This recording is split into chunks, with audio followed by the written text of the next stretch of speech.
Olá, queridos irmãos e amigos, aqui estamos uma vez mais e saudamo-vos da parte do Senhor e estamos aqui para prosseguir com o nosso estudo do Evangelho de Marcos e agora entramos na lição número 2, intitulada Um Dia no Ministério de Jesus, porque iremos acompanhar Jesus durante um dia e particularmente um dia de sábado, mas a nossa análise vai ser essencialmente sobre o capítulo 1, ou melhor, a continuidade do capítulo 1, visto que na semana passada nós já iniciamos a análise do capítulo 1 do Evangelho de Marcos, só que desta vez, portanto, será a partir do versículo 16 do primeiro capítulo de Marcos até ao final deste mesmo capítulo, até ao versículo 45. Nós iremos também fazer algumas comparações com outros evangelhos e ver o que é que podemos retirar deste dia no Ministério de Jesus de ensinamentos também práticos para a nossa vida hoje. Mais uma vez conto com a preciosa colaboração do irmão José Eloy, a quem peço desde já que possa orar para que nós iniciemos, sob a orientação do Espírito Santo, esta reflexão, a reflexão desta lição. Querido Pai, nós te suplicamos que, conforme a tua promessa, o teu Espírito Santo possa estar com o estudo da tua lição, não somente connosco, mas com todos aqueles que verdadeiramente, sinceramente estudam a tua palavra, Senhor. Amém, Senhor. E querem aprender e querem fazer a tua vontade. Abençoa todas as lições da Escola Sabatina em todo o mundo, que tu possas estar com todos os monitores, com aqueles que realmente sentem o desejo no seu coração de apresentar a verdade. Abençoa agora o pastor Paulo Cordeiro e a mim, que tu possas abençoar aqueles que irão ouvir, e que o estudo da tua palavra possa ser esclarecedor e uma bênção para todos, em preparação também para a tua vinda, em nome de Jesus. Amém, nós te suplicamos e agradecemos. Amém. Amém. Muito bem, então vamos acompanhar este dia no Ministério de Jesus. Antes de entrarmos propriamente na análise desse dia, eu achei interessante aquilo que o autor da lição aqui nos apresentou na introdução, na lição de sábado à tarde, fazendo aqui um pequeno sumário sobre os 4 evangelhos, dizendo que Mateus apresenta Jesus como estando a chamar discípulos e depois a pregar o Sermão da Montanha. Lucas conta a história do sermão inaugural de Jesus num sábado na sinagoga em Nazaré. João narra o chamado de alguns dos primeiros discípulos e também a boda de casamento em Caná, onde Jesus realiza o seu primeiro sinal. E finalmente o Evangelho de Marcos, que é o Evangelho que estamos a estudar neste trimestre, narra o chamado dos 4 discípulos, que eram 2 pares de 2 irmãos, portanto André e Pedro, e também Tiago e João, e descreve um sábado em Cafarnaum e aquilo que se seguiu. Também diz aqui, e isto é interessante, dizer que a ênfase é na ação, particularmente na cura de pessoas. Ou seja, João Marcos, este jovem que nós identificámos na lição da semana passada, ele, como eu disse também, é muito prático, muito pragmático e, portanto, ele certamente no seu Evangelho realçou, ou quis realçar, não é? O que acabou por fazer, essencialmente a parte mais prática do ministério de Jesus. Sabem, todos nós temos diferentes sensibilidades e certamente João Marcos era uma pessoa que tinha uma sensibilidade para aquilo que é prático, não é? Para aquilo que Jesus fez, e foi a isso que ele deu mais ênfase. Sobre isto eu gostaria também de ouvir a opinião do irmão, portanto, sobre o Evangelho de Marcos. O que é que o irmão acha deste Evangelho? Estamos de acordo. Estamos de acordo, é isso mesmo. Portanto, é essencialmente prático e a movimentação das coisas, dos acontecimentos, era sempre precedido por aquela palavra e logo e imediatamente. Isso. Portanto, há uma palavra que ele usa muito, imediatamente. E logo depois, tal. Então, portanto, o desenrolar das cenas desenrola-se assim, de maneira muito rápida, muito prática, não há rodeios, não é? Então ele entra diretamente nos assuntos, nos temas, nos acontecimentos, nas pregações, nas curas, etc. É como se fosse um filme. É como um filme. Um filme em palavras, não é? Ele une ali as cenas todas, portanto, fica tudo... às vezes não quer dizer que as cenas tenham acontecido exatamente umas a seguir às outras, não é? Os milagres de cura de Jesus podem estar distanciados no tempo de semanas ou meses, mas... Ele só deu ênfase a esses aspectos, não é? Mas deu ênfase a esses aspectos. Alguns sim são imediatamente seguidos, sim. E nós ficamos a saber, portanto é como se víssemos um filme, é isso mesmo. É. Muito bem, então após esta introdução eu sugeria que nós começássemos então a análise dos versículos 16 a 20. 16 a 20, exatamente, que correspondem portanto, a análise da lição de domingo. Muito bem, então aqui o Senhor faz um apelo, portanto, a homens que encontra. Vamos ler, versículo 16. E andando junto do mar da Galileia, este mar, enfim, chama-se mar, mas é um lago, na realidade, portanto, o lago de Genezaré, também conhecido. E andando junto ao mar da Galileia, viu Simão e André, seu irmão, que lançavam a rede ao mar, pois eram pescadores. E Jesus lhes disse: vinde após mim, e eu farei que sejais pescadores de homens. Que grande promessa que Jesus fez. E já agora, deixem-me dizer-vos, esta promessa que Jesus fez outrora, no passado, a estes homens, Ele quer fazer a cada um de nós hoje. E nós devemos compreender que Jesus tem o poder, aliás, Ele é o único que tem o poder de fazer de nós pescadores de homens.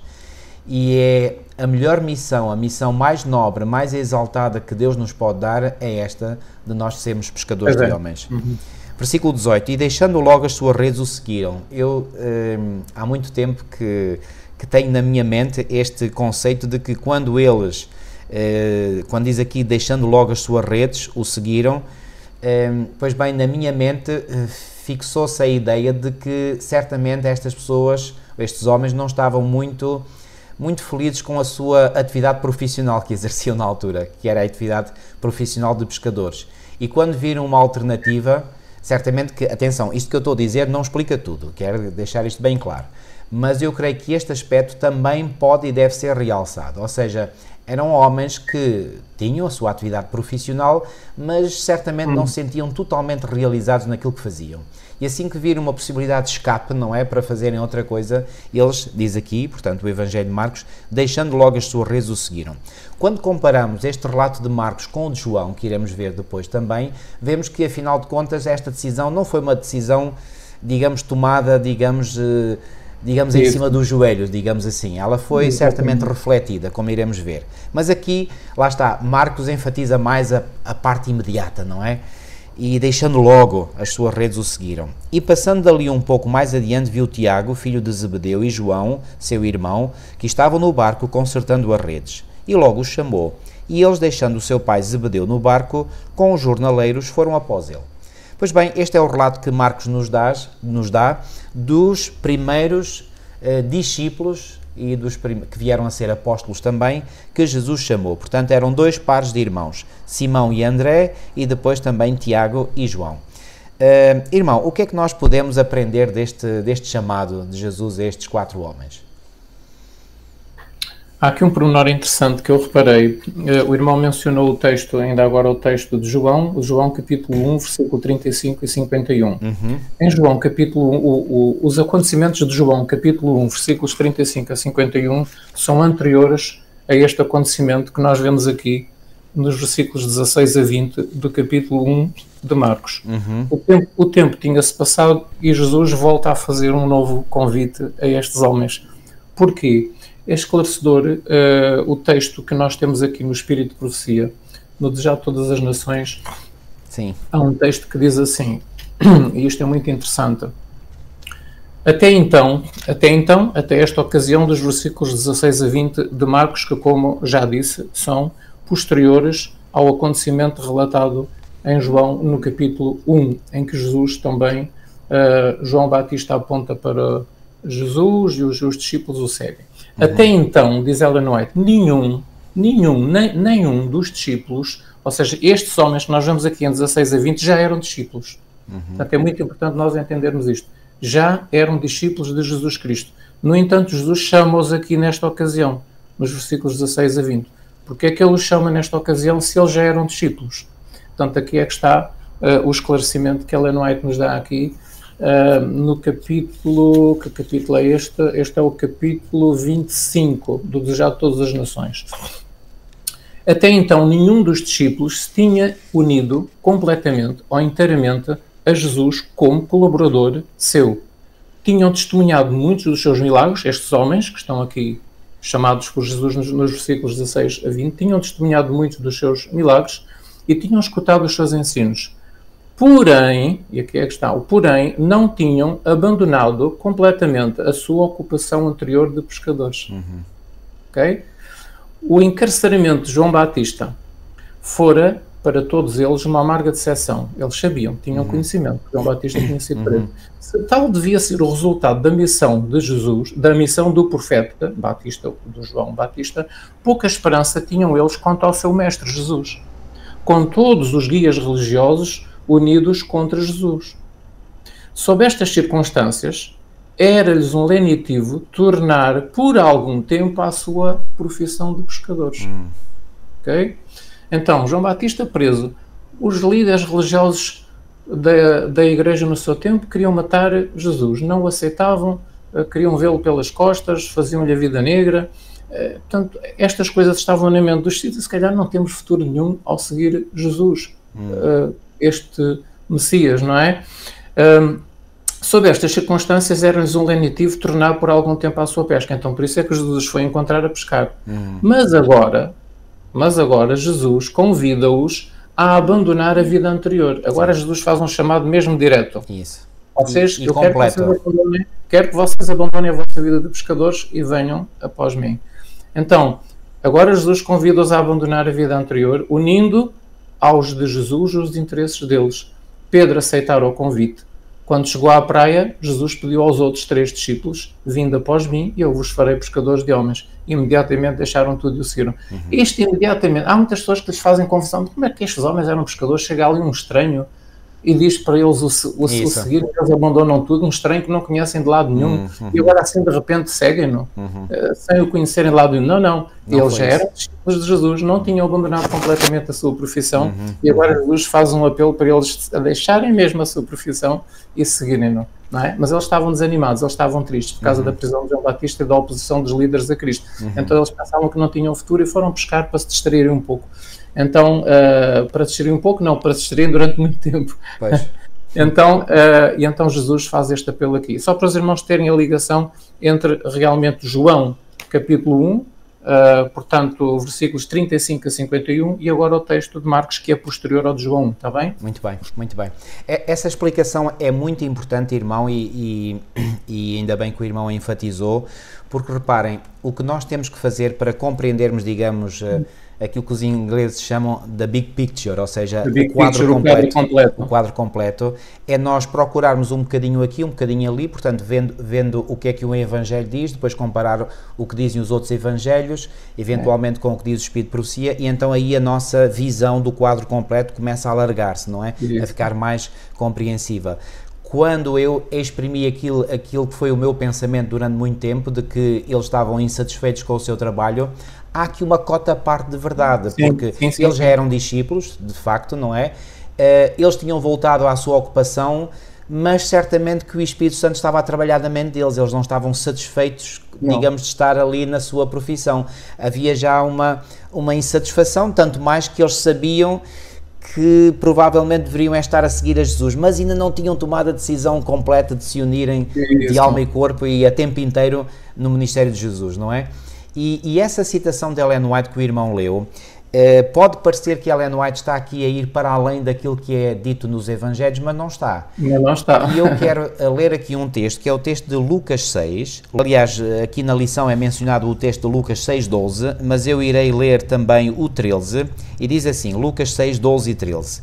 E aconteceu que naqueles dias subiu ao monte a orar e passou a noite em oração a Deus. E qual terá sido, seguramente, um dos motivos que levou Jesus a orar naquela noite ao Pai? Pois bem, versículo 13. E quando já era dia, chamou a si os seus discípulos. E o que é que ele fez depois de ter chamado a si os seus discípulos? E escolheu 12 deles, a quem também deu o nome de apóstolos. Então, aqui este versículo 13 faz uma distinção entre discípulo e apóstolo. E diz que chamou a si os seus discípulos, ou seja, dá a entender que terá sido a totalidade dos discípulos, mas dentro do conjunto dos discípulos, ele escolheu um subconjunto e a esse subconjunto deu o nome de apóstolos. Então, um apóstolo, o que é? Um apóstolo é um discípulo.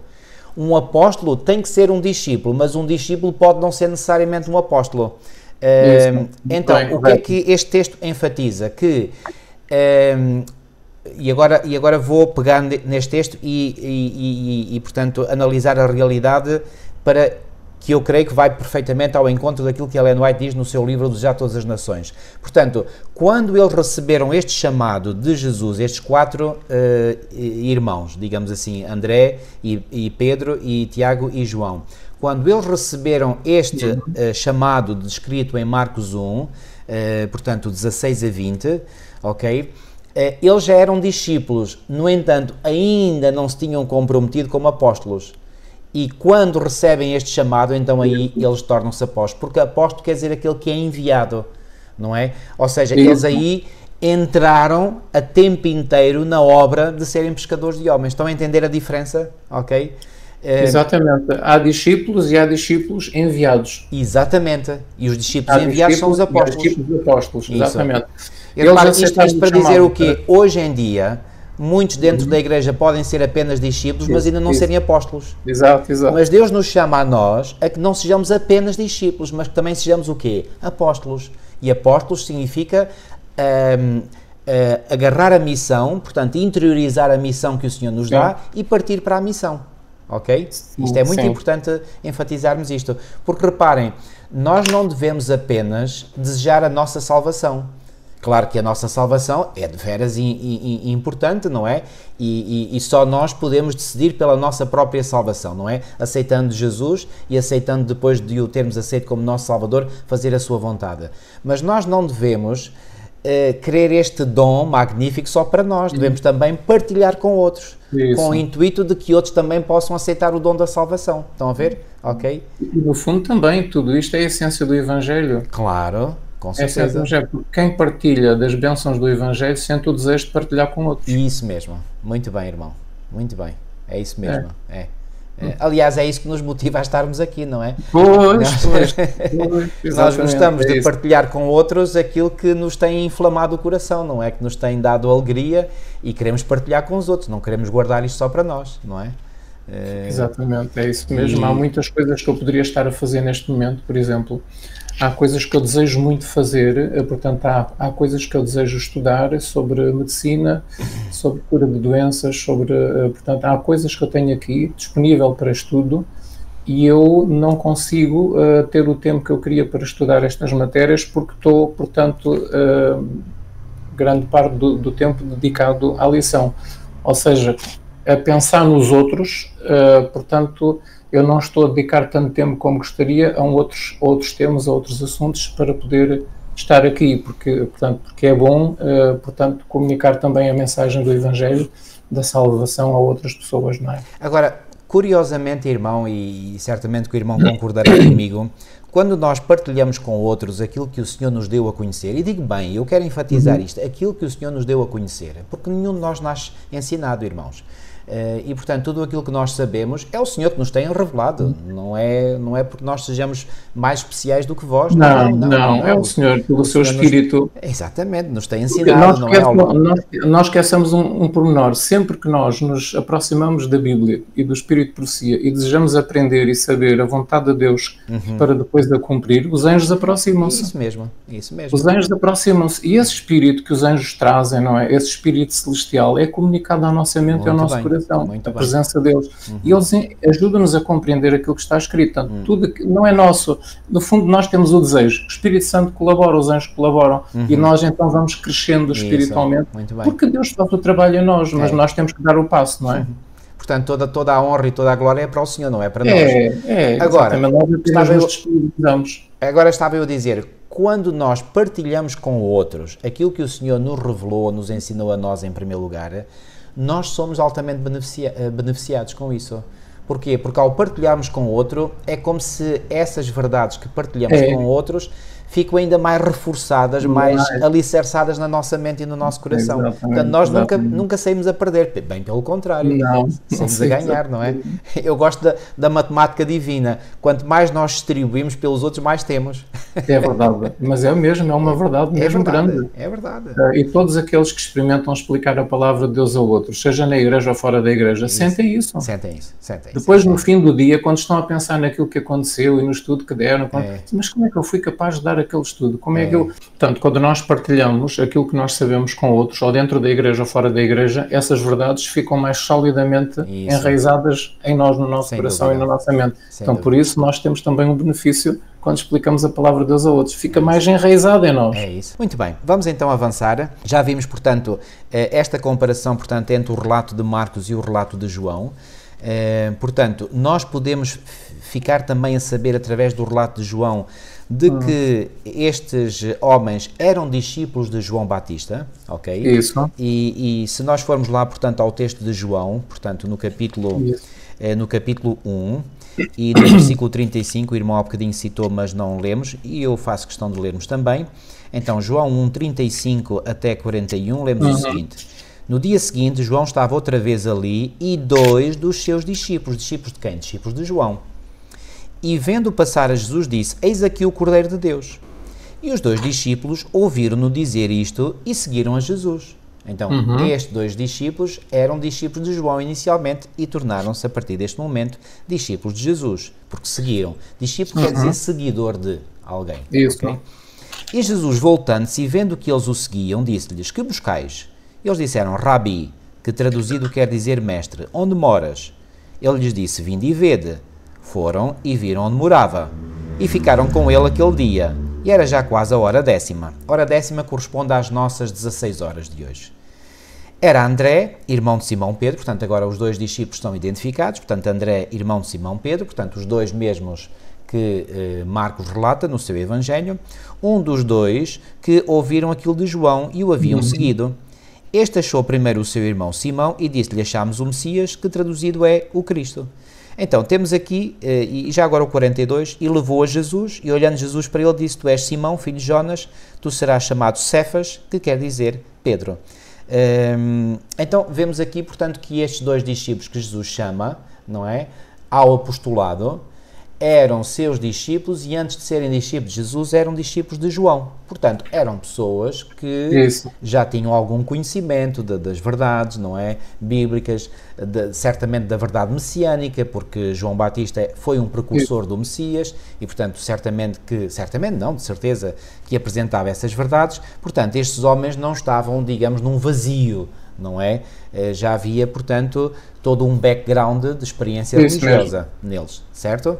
Ok, muito bem. Irmão, não sei se quer dizer algo mais sobre aqui o chamado. Sim, portanto, apenas salientar o seguinte: Jesus não os enviou aos mestres judeus para serem preparados para o discipulado. Muito importante dizer isso. Portanto, Jesus tinha um ministério privado, tinha um ministério independente, e Jesus tinha um ministério independente. E foi esse ministério independente que permitiu a Jesus fazer a obra que fez. Porque se Jesus tivesse perguntado aos líderes do seu tempo, aos fariseus, aos saduceus, aos sacerdotes, aos anciãos que lideravam a igreja naquele tempo, se Jesus tivesse perguntado a esses grandes homens, ao sinédrio daquele tempo: olha, eu posso trabalhar e fazer este trabalho? Certamente o sinédrio não consentiria que Jesus fizesse aquele trabalho. É óbvio. Isso é mais do que Isto é muito importante. E em todos os tempos, em todas as eras, tem havido homens que só conseguiram fazer o trabalho que fizeram para Deus porque não pediram autorização nem se sujeitaram à liderança da igreja do seu tempo. Muito bem. Porquê? Porque a liderança da igreja do seu tempo não estava bem espiritualmente diante de Deus. E eles imediatamente teriam impedido, portanto, a continuação da obra, ou o empreendimento, ou o projeto que eles tinham em mente. Então, muitas vezes ao longo da história, e Jesus é exemplo disto, Jesus, portanto, incentiva homens a fazerem um determinado trabalho sem o consentimento da liderança da igreja, porque a liderança não está apta para consentir, está mal espiritualmente, e nós sabemos que tanto que estava mal que mataram Jesus, não é? Que acabaram tão mal estava que mataram Jesus, exatamente. Então, muitas vezes Deus passa por alto os sábios, os líderes, os dirigentes da igreja para fazer uma obra necessária em determinada época. Muito bem. Não é? Então foi isto que aconteceu. Jesus, os discípulos foram ensinados não pelo sinédrio, não pelos rabis, mas foram ensinados diretamente por Jesus para realizarem a obra que era necessário ser feita, que de outro modo não poderia ter sido feita se tivesse o consentimento da liderança da igreja. Só salientar este ponto muito importante, porque agora no fim dos tempos vai haver algo semelhante, não é? No fim dos tempos quando a chuva serôdia for derramada, a parte da liderança da igreja não vai reconhecer o derramamento da chuva serôdia, vai tentar impedir a obra. E esses irmãos nossos, num futuro próximo, portanto, terão que ter a coragem suficiente para não acatar aquilo que a liderança irá desejar, não a liderança toda, mas há alguns que desejarão, portanto, controlar os acontecimentos e ditar aquilo que deve ser feito, o que não deve ser feito. Portanto, vai ser necessário muita coragem para que, pela inspiração do Espírito Santo, façam esse trabalho desimpedidos de qualquer, portanto, controle humano. Isso. O irmão, essas duas últimas palavras são muito importantes, controle humano. E reparem, quando há pouco eu li aquele texto de Lucas 6,12, em que diz que Jesus passou a noite em oração a Deus, certamente foi para que o Pai o iluminasse na escolha dos apóstolos que ele estava para fazer, não é? Que eram centenas, eram centenas, eram muitas dezenas de discípulos. Exatamente, e dentre esse grande número de discípulos, quais escolher para serem os seus apóstolos iniciais?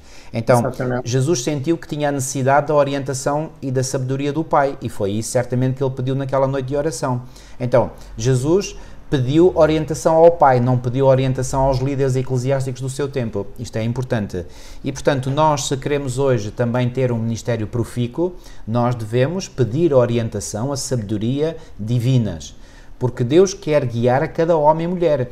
Isso. Já agora eu dou outro exemplo, o irmão deu um exemplo muito bom, portanto, que é o exemplo de como a igreja cristã portanto, surgiu, portanto, quase em ruptura com a liderança eclesiástica do seu tempo, e eu pergunto, teriam reformadores protestantes feito o trabalho que fizeram se tivessem sujeitado à liderança eclesiástica do seu tempo? A resposta é mais do que óbvia, é claro que não teriam feito. Então, o que é que isto nos mostra? Que Deus toca o coração de homens e de mulheres, não é?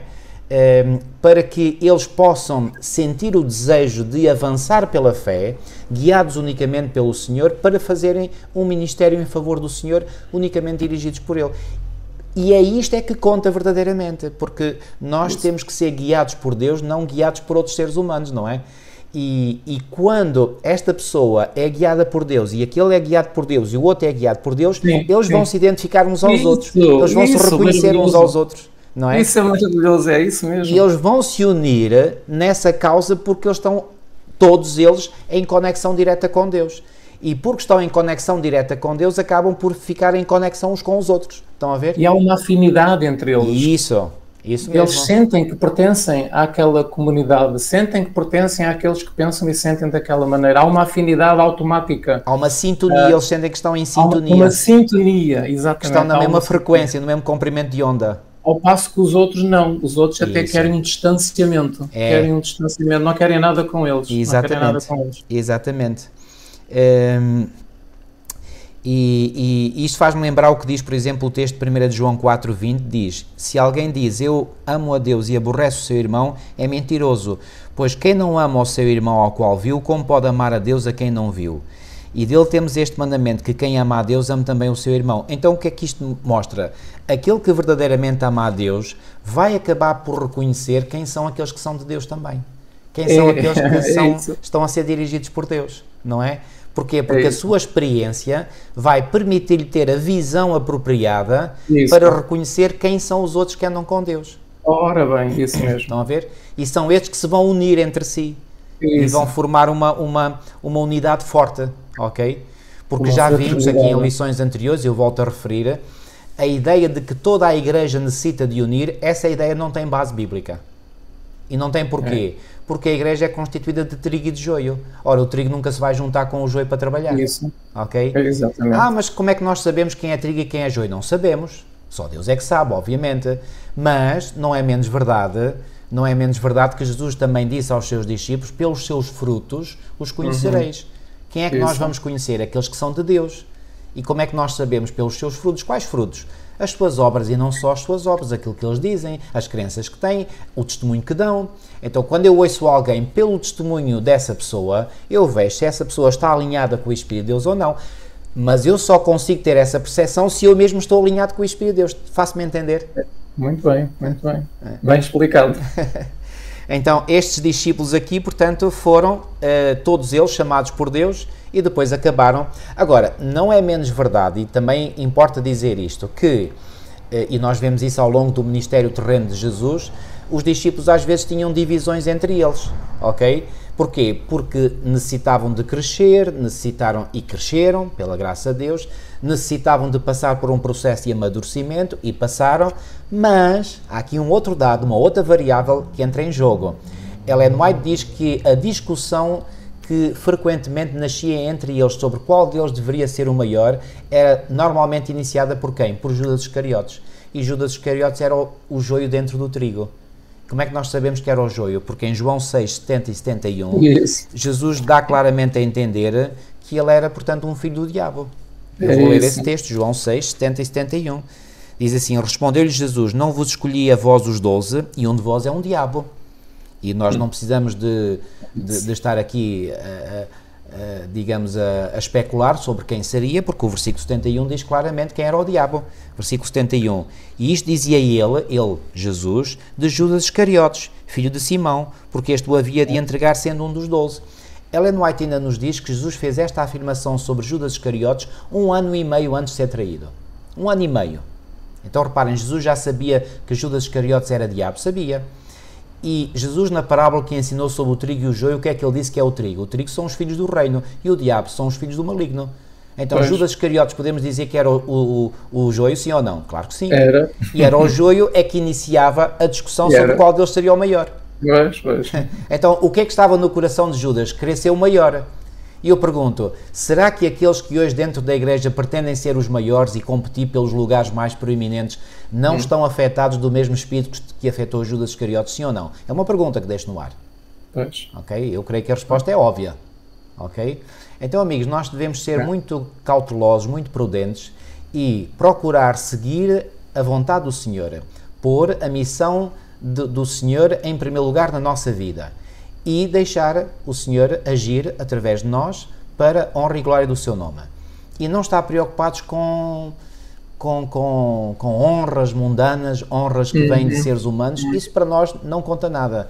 Aliás, o apóstolo Paulo, num texto fabuloso, que para mim me tem auxiliado muito ao longo do meu ministério, é o texto de Colossenses, no capítulo 3, e eu quero partilhar com os meus queridos irmãos e irmãs este texto. Colossenses, no capítulo 3, e nos versículos 23 e 24, irmãos, interiorizem estas palavras para cada um de vós, porque elas são de um encorajamento extraordinário. Diz assim, e tudo quanto fizerdes, quanto? Tudo, não é apenas algumas coisas, é tudo. E tudo quanto fizerdes, fazei-o de todo o coração como ao Senhor, e não aos homens.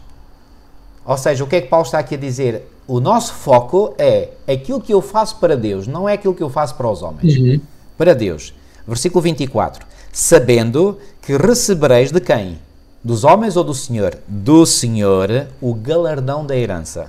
Porque a Cristo, o Senhor, servis. A quem é que nós devemos servir? A quem é que nós devemos ter unicamente em mente que estamos a servir? Ao Senhor. Não é a homens. Não é a seres humanos. É ao Senhor. Irmãos, se vós tiverdes isto na vossa mente, o vosso ministério será muitíssimo profícuo. Isso. Porque será orientado e dirigido pelo Senhor. Muito bem. E não se preocupem com as avaliações de seres humanos. Isso pouco importa. Se forem positivas, bom, enfim. E até vou dizer mais. Cuidado, porque às vezes as avaliações positivas nos podem até lisonjear. Isso também não é bom para nós. Então, aquilo que vem, as avaliações que vêm de homens, quer sejam positivas, quer sejam negativas, não devemos dar muito crédito a elas. Porque se forem negativas, podem nos levar, digamos, a sentir-nos desanimados. Não é? Se forem positivas, podem nos levar a sentirmos orgulhosos e envaidecidos. E nem uma coisa nem a outra presta. Ok? E muitas vezes essas avaliações positivas, quando vêm de cima, de quem está acima de nós, da liderança, muitas vezes traz água no bico também. Pois, e eu não gosto dessa expressão que está de cima, porque ninguém está acima. Bom, está acima num sentido de função, não é?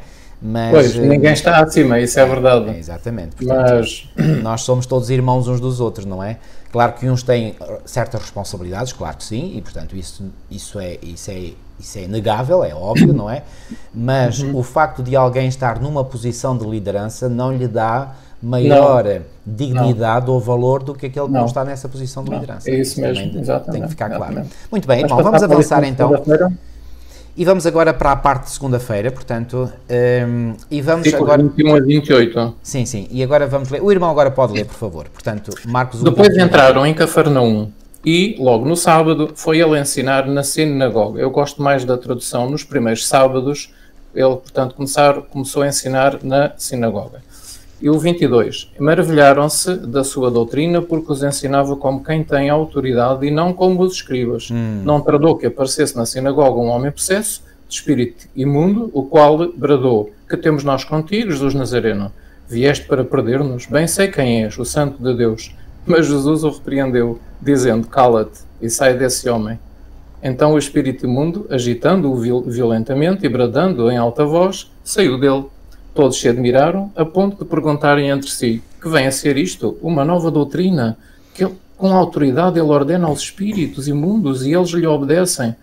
Então correu célere a fama de Jesus em todas as direções, por toda a circunvizinhança da Galileia. Maravilha, não é? É fantástico. Bom, temos aqui vários detalhes que é necessário nós analisarmos.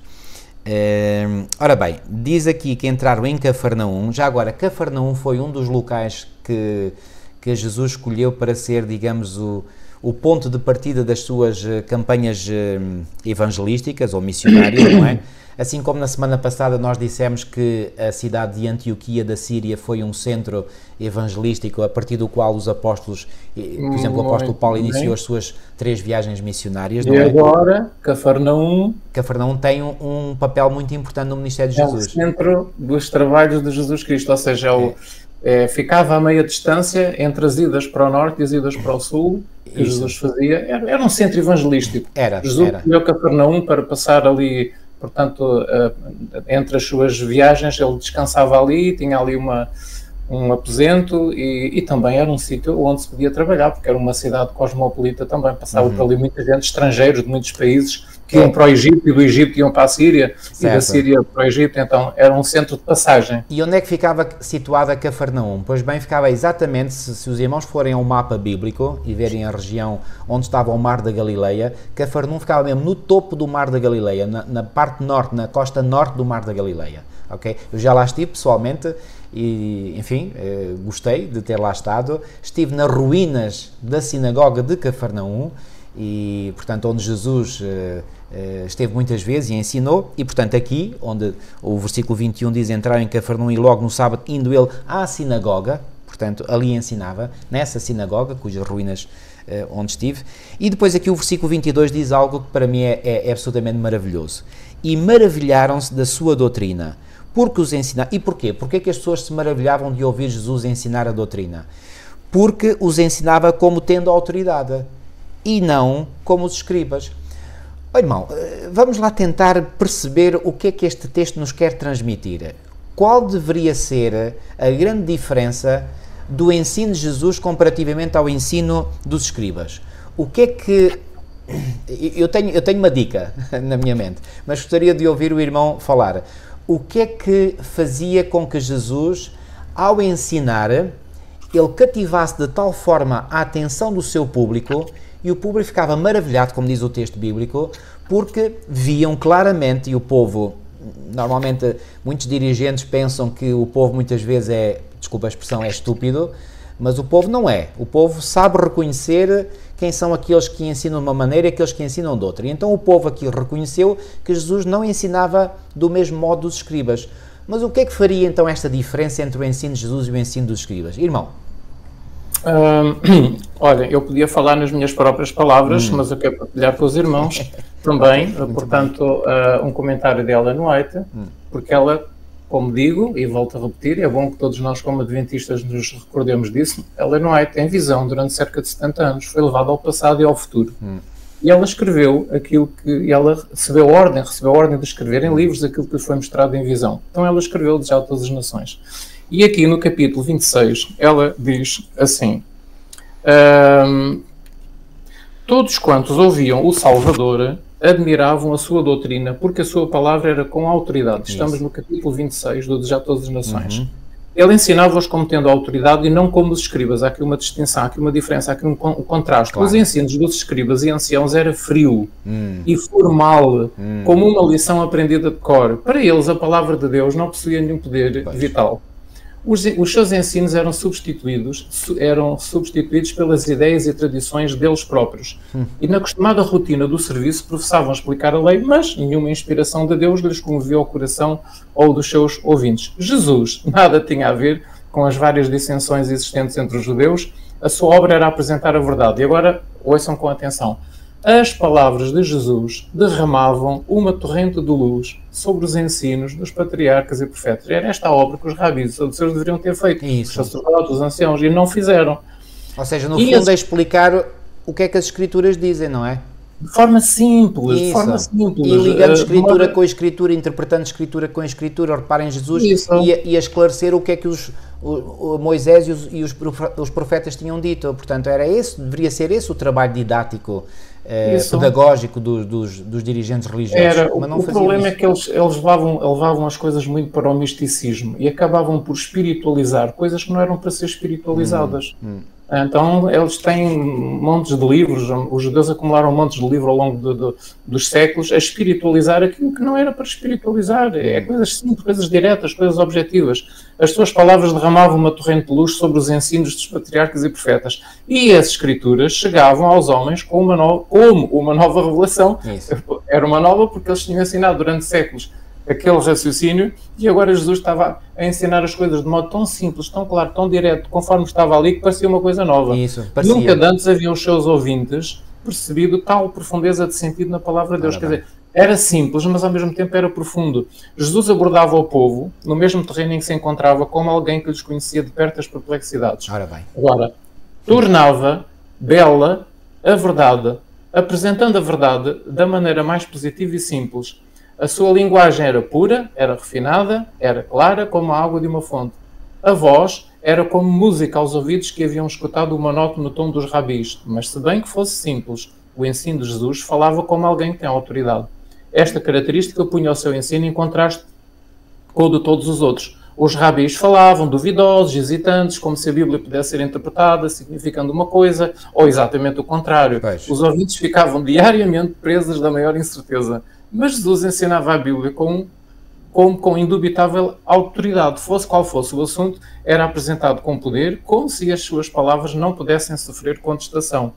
Era fervoroso, mais do que veemente, Jesus. Ele era fervoroso. Não era bem veemente, era fervoroso naquilo que dizia. Falava como alguém que tem um propósito definido a cumprir. Estava apresentando as realidades do mundo eterno. Em todos os temas, Deus era revelado. Jesus procurava quebrar o encantamento da preocupação cega que mantém os homens absortos com a atividade terrestre. Eu vou ficar só por aqui. Penso que basta para nós compreendermos a diferença entre o ensino dos rabis e o de Cristo. Os rabis eram hesitantes. Isto pode ser interpretado assim, mas também pode ser interpretado de outra maneira. Então, e era uma coisa monótona, uma coisa sem vida, era uma coisa fria, pareciam, sei lá, às vezes... Pronto, é melhor não dizer. E então Jesus Cristo não. Jesus apresentava a verdade com aquele entusiasmo, com aquela alegria, com aquela convicção, com aquele fervor. Isso. E com aquela... Então isso era contagiante. E ao mesmo tempo as pessoas viam claramente o que lá estava escrito que nunca tinham visto. Mas afinal isto está aqui escrito. Mas nós nunca tínhamos reparado que isto está aqui escrito. E é tão claro, é tão simples, está lá no texto. Então é este trabalho que Jesus fazia, não é? É fantástico, fantástico. Ou seja, Jesus, pelo seu ensino, certamente tornava a palavra de Deus viva. Não viva, é? exatamente. E que ia ao encontro das necessidades das pessoas. Ia ao encontro das necessidades das pessoas. Porque as pessoas queriam lá saber daqueles raciocínios místicos, complexos, profundos. Caso que é preciso ter um curso de filosofia para entender. Não, eram as verdades simples que as pessoas precisavam e que era compreensível para todos. Exatamente. Os letrados e os iliterados, todos entendiam. Exatamente. Não é? Eram as verdades simples, diretas, claras, literais da palavra de Deus. E hoje aquilo que as pessoas estão à espera é que nós possamos apresentar a palavra de Deus de forma simples, que vá ao encontro de quê? Das suas necessidades. Isso. Das suas necessidades, irmãos. As pessoas não estão preocupadas com certos discursos teológicos, com certas divagações e lutas teológicas, querem lá saber disso para alguma coisa. E palavras muito técnicas, palavras muito rebuscadas. E se nós apresentamos a palavra de Deus e queremos fazer, digamos, é como se fosse como é que eu ia dizer, um tipo de apresentação daquilo que nós sabemos. Olha, o teólogo A diz isto, o teólogo B diz aquilo, mas depois o teólogo A está em contradição com o teólogo B. Isto deixa as pessoas confusas, porque as pessoas depois dizem, então, mas afinal, como é que é? O que é que a palavra de Deus verdadeiramente quer dizer? É uma coisa ou outra? E ficam com a ideia, devido a certos ensinos, que tanto significa uma coisa como pode significar outra. Não, não. Jesus no Sermão da Montanha foi muito claro, que o teu sim seja sim, que o teu não seja não. O que disso passar vem de quem? Vem do maligno. Então o maligno é que quer trazer a ideia de que aquilo que a Bíblia diz pode tanto dizer uma coisa como dizer outra. Não, não, não, não. Cuidado, amigos. A Bíblia é clara, a Bíblia é incisiva, direta. É direta, como diz aí, portanto, era como água clara, de uma fonte pura, não é? E, portanto, a verdade tem só um caminho, não tem 2 ou 3 ou 4. A verdade só vai por um caminho. Então é esse caminho que nós temos que ensinar. É claro que há verdades diretas da Palavra de Deus que alegram o nosso coração, que encorajam, que entusiasmam, mas também há outras verdades que cortam a direito, que nos magoam, mas essas também devem ser apresentadas com carinho, com amor, com a tal voz que Jesus tinha, que era uma voz melodiosa, agradável, mas tem que ser apresentado. Tem que ser apresentado. Agora imaginem, se João Batista e Jesus tivessem sido ensinados para este trabalho nas escolas dos rabis, não tinham feito trabalho nenhum, ficavam iguais a eles. Exatamente. Ficavam iguais a eles. Exatamente. Então, só puderam fazer este trabalho porque realmente foram ensinados diretamente por Deus. É isso mesmo, é isso mesmo. Muito bem, avançando para o versículo 23, portanto, diz que estava na sinagoga deles um homem com um espírito imundo, o qual exclamou dizendo, que temos contigo Jesus Nazareno, vieste destruir-nos, bem sei quem és, o Santo de Deus. Bom, este texto aqui mostra uma coisa muitíssimo clara. O diabo sabe muito bem quem Jesus é. Não há a menor sombra de dúvidas sobre isso. E mais, quando aqui o espírito imundo clamou, vieste destruir-nos, ele sabia o que estava a dizer. Ele sabia que o ministério de Jesus iria mesmo dar cabo do diabo. Iria destruir a obra do diabo. Aliás, Paulo, na sua epístola aos Hebreus, no capítulo 2, no versículo 14, diz assim, e visto como os filhos participam da carne e do sangue, também ele, referindo-se a Cristo, participou das mesmas coisas, para que pela morte aniquilasse, o que é que quer dizer o verbo aniquilar? Dar cabo, destruir. Aniquilasse quem? O que tinha o império da morte. Quem é que tinha o império da morte? Isto é o diabo. Então Jesus veio para fazer o quê? Aniquilar o império da morte, que era controlado pelo diabo. E eu pergunto, através deste testemunho que o espírito imundo deu, o diabo tinha ou não tinha consciência que Jesus vinha para o destruir, para o aniquilar? Plenamente. O diabo tinha plenamente consciência. Todos os anjos que estão com ele, 1/3 dos anjos que estão com ele, têm essa consciência. Tem essa consciência. E então reparem, porque o diabo sabia qual era a intenção, o propósito do ministério de Jesus, qual era o seu objetivo? Era exatamente contrariar o ministério de Jesus. Ou seja, ele queria aniquilar, o diabo queria aniquilar, quem o queria aniquilar é ele. Estão a ver? Portanto, no fundo, era uma luta titânica entre dois grandes senhores, entre dois grandes poderes. E vou-vos dizer uma coisa, irmãos, esta essência deste grande conflito entre estes dois grandes senhores é exatamente o mesmo hoje. Os filhos do diabo hoje, eles têm um propósito, podem não estar conscientes, mas aquele que está por detrás deles, a orientá-los, tem um propósito, é aniquilar a causa de Jesus Cristo. Ao passo, porque eles também pressentem que aqueles que são de Cristo querem aniquilar a causa de Satanás. Estão a ver? Portanto, são dois campos que se querem aniquilar um ao outro. E, portanto, porquê que há tanto ódio da parte das forças das trevas contra os filhos de Deus? É preciso que isto fique claro na vossa mente, irmãos.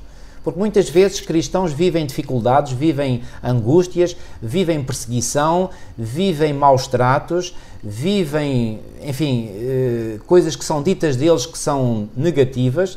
Nós devemos ter sempre diante de nós a plena consciência que estamos num grande conflito.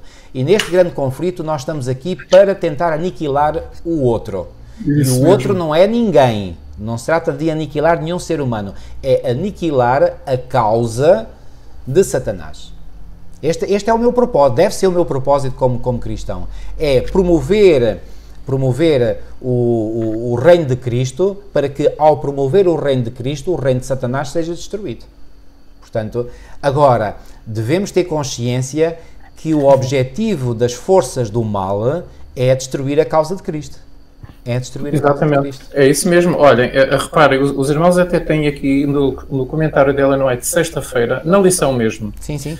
Na lição, os irmãos têm um parágrafo que diz assim: Jesus falava na sinagoga acerca do reino que viera estabelecer e da sua missão. Qual missão? De libertar os cativos de Satanás. Ou seja, desfazer as obras de Satanás. Exatamente. Desfazer o poder de Satanás. Exatamente. Não é? Sobre esta luta titânica, como o irmão acabou de explicar agora. Portanto, Jesus falava acerca da sua missão de libertar os cativos de Satanás. E então, Satanás, claro, portanto, ele diz aqui, quando foi interrompido por um agudo grito do terror, um louco precipitou-se do meio do povo para a frente, exclamando: que temos nós contigo, Jesus Nazareno? Vieste destruir-nos? Bem sei quem és, o Santo de Deus. Tudo era agora confusão e alarme. E agora reparem a frase que vem a seguir, irmãos. A atenção do povo desviou-se de Cristo e as suas palavras não foram escutadas. Esta era a intenção de Satanás, ao levar a sua vítima à sinagoga. Isso. Mas Jesus repreendeu o demónio, dizendo: cala-te e sai dele, e o demónio, lançando-o por terra, no meio do povo, saiu dele sem fazer mal. Aquele que vencera Satanás no deserto da tentação foi novamente colocado face a face com o seu inimigo. O demónio exercia todo o seu poder para manter a sua vítima sob controle. Perder terreno aqui seria dar a Jesus uma vitória. Mas o Salvador falou com autoridade e libertou o cativo. Qual era o objetivo de Satanás? É lançar a confusão para que as pessoas deixassem dar ouvidos àquilo que estava a ser ensinado por Cristo. O que Cristo estava a ensinar? O Evangelho do Reino. Cristo vinha estabelecer um reino da graça, onde todos podiam ser libertos do pecado e podiam ter o caráter de Deus. O que é que ele estava a falar? Da sua missão de libertar os cativos de Satanás. Libertar as pessoas, portanto, do controle demoníaco na mente, claro, no coração e no corpo. Isto enfureceu Satanás. E Satanás não queria que as pessoas ouvissem aquilo. Não queria. Então ele lançou a confusão, que é isso que ele gosta de fazer. Ele lançou a confusão para desviar as atenções da pregação de Cristo. Tudo ficou, conforme diz o texto, tudo era agora confusão e alarme. As pessoas levantavam-se das cadeiras, começavam-se a desviar, a quererem sair à pressa, pisavam-se uns aos outros. Portanto, as pessoas... Portanto, o objetivo que ele queria atingir era realmente que Cristo parasse de falar, não falasse sobre o assunto, e ao mesmo tempo desviar a atenção para ele. Portanto, é conforme aquilo que o irmão disse, é uma luta titânica. É uma luta titânica. É um grande conflito entre Cristo e Satanás. É, exatamente. E esse conflito, volto a dizer, ele não é menos real hoje do que foi no tempo de Jesus. E que foi ao longo de todos os séculos da história, não é? Então, quando nós vemos, por exemplo, que há às vezes tentativas deliberadas para, por exemplo, nós não falarmos determinadas coisas, nós nos devemos perguntar se essas tentativas não provêm exatamente do nosso grande inimigo que nos quer fazer calar, ou que quer fazer com que o nosso testemunho seja, digamos, seja perdido no meio da confusão, não é? Agora, não é menos verdade, iremos também ver isto nesta lição, que Jesus ele próprio, não é? Mas isso iremos lá ver à frente, só estou aqui a levantar o véu. Jesus ele próprio pediu que se mantivesse em silêncio, mas havia uma razão para isso, mas devemos lá chegar, ok? Muito bem, vamos agora. Já agora o irmão queria passar já para a lição seguinte. Podemos já passar, creio que aqui... Eu queria ainda ler aqui um Sim, então leia, irmão. Agora, este homem estava sob o controle de Satanás, não é? Era um dos muitos que, na época em que Cristo veio à Terra, portanto, estavam sob o controle de Satanás. Isso. Portanto, eram centenas, muitas centenas de pessoas que estavam controlados não só nos seus pensamentos, nos seus sentimentos, como até o seu próprio corpo. Eles, quando chegava àquelas ocasiões, eles não conseguiam controlar o seu corpo. O demónio é que os controlava.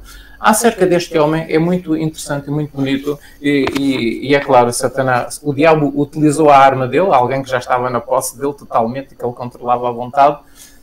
E Jesus tirou-lhe esta arma. Jesus tirou esta arma da mão de Cristo. Era alguém que ele utilizava para lançar a confusão, mas a partir de agora este homem ficou curado, porque Jesus decidiu tirá-lo do controle de Satanás. Então,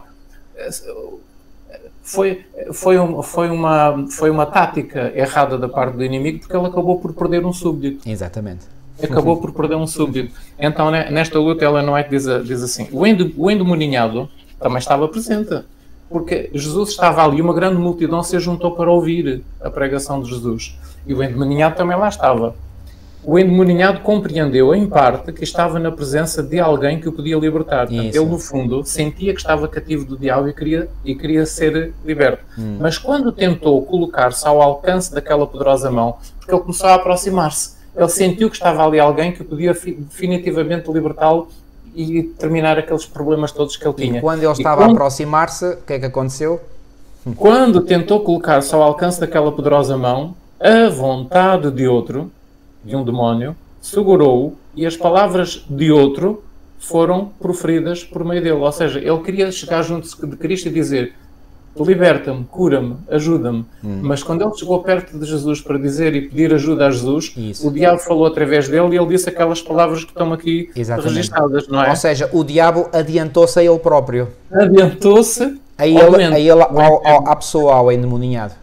Adiantou-se ao possesso, portanto... Agora, não é menos verdade que Jesus percebeu claramente qual seria a intenção do endemoniado. Exatamente. E agora vejam realmente como Ellen White, ela vê toda a cena, vê o que se passava dentro daquele homem, os seus pensamentos, os seus sentimentos, o que se passava no mundo invisível. Ellen White escreve então assim: quando tentou colocar-se ao alcance daquela poderosa mão, a vontade de outro, do demónio, segurou, e as palavras de outro, do demónio, foram proferidas por meio dele. O conflito entre o poder de Satanás e o seu próprio desejo de libertação, ele sentiu o desejo e queria dizer isso a Jesus: liberta-me, foi terrível. O conflito entre o poder de Satanás e o próprio desejo de libertação foi terrível. Parecia que o torturado homem iria perder a vida na luta com o inimigo, que tinha sido a ruína da sua pessoa. Ou seja, ele dentro dele fazia esforços para chegar junto de Jesus e dizer aquilo que queria. Por outro lado, ele era contorcido pelo demónio e dizia coisas que não queria. Mas ele fazia um esforço ainda para tentar chegar junto de Cristo e dizer aquilo que queria. Portanto, e nesta luta, ela não é que diz que quase que esta luta dentro dele, portanto, quase que o destruiu, não é? Porque ele fez um esforço muito grande para chegar junto de Jesus e dizer aquilo. E depois ela diz assim: todo homem é livre para escolher o poder que deseja que domine sobre si. E ele escolheu.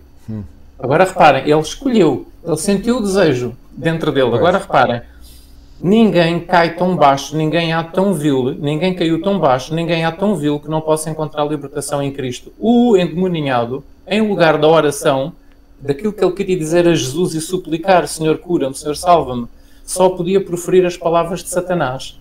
No entanto, e está aqui agora aquilo que o irmão mencionou, no entanto, o apelo do coração não emitido, não é? Não ouvido, ele não conseguiu falar porque o diabo o impediu de falar, mas no seu coração estava esse desejo, é isso que ele queria chegar junto de Jesus. No entanto, o apelo do coração não emitido foi ouvido por Jesus. Ora, aí está. O que estava no coração dele, Jesus viu o que estava no coração dele. E conforme Ellen White diz, nenhum grito de uma alma em necessidade, mesmo que não enunciado em palavras, deixará de ser atendido. Os que concordam em entrar em concerto com Deus, que era aquilo que ele queria, não são deixados entregues ao poder de Satanás ou à fraqueza da sua própria natureza.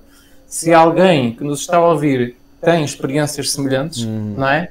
Saiba que mesmo que não consiga orar, que não consiga falar, basta o pensamento, basta o desejo do coração, Jesus ouve, Jesus vê e Jesus acode, Jesus atende, Jesus salva. Amém. Isto é maravilhoso. É fantástico. Isto é maravilhoso. Todo homem é livre para escolher o poder que deseja que domine sobre si. E Jesus vê o desejo do coração que aquela pessoa deseja que Jesus domine sobre ela. Então muitos têm sido salvos ao longo da história da Igreja Adventista. Muitos têm sido salvos assim, desta maneira. Não conseguiram dizer nada, mas o pensamento e o desejo do coração foi o suficiente para se libertarem do poder de um demónio que estava sobre eles.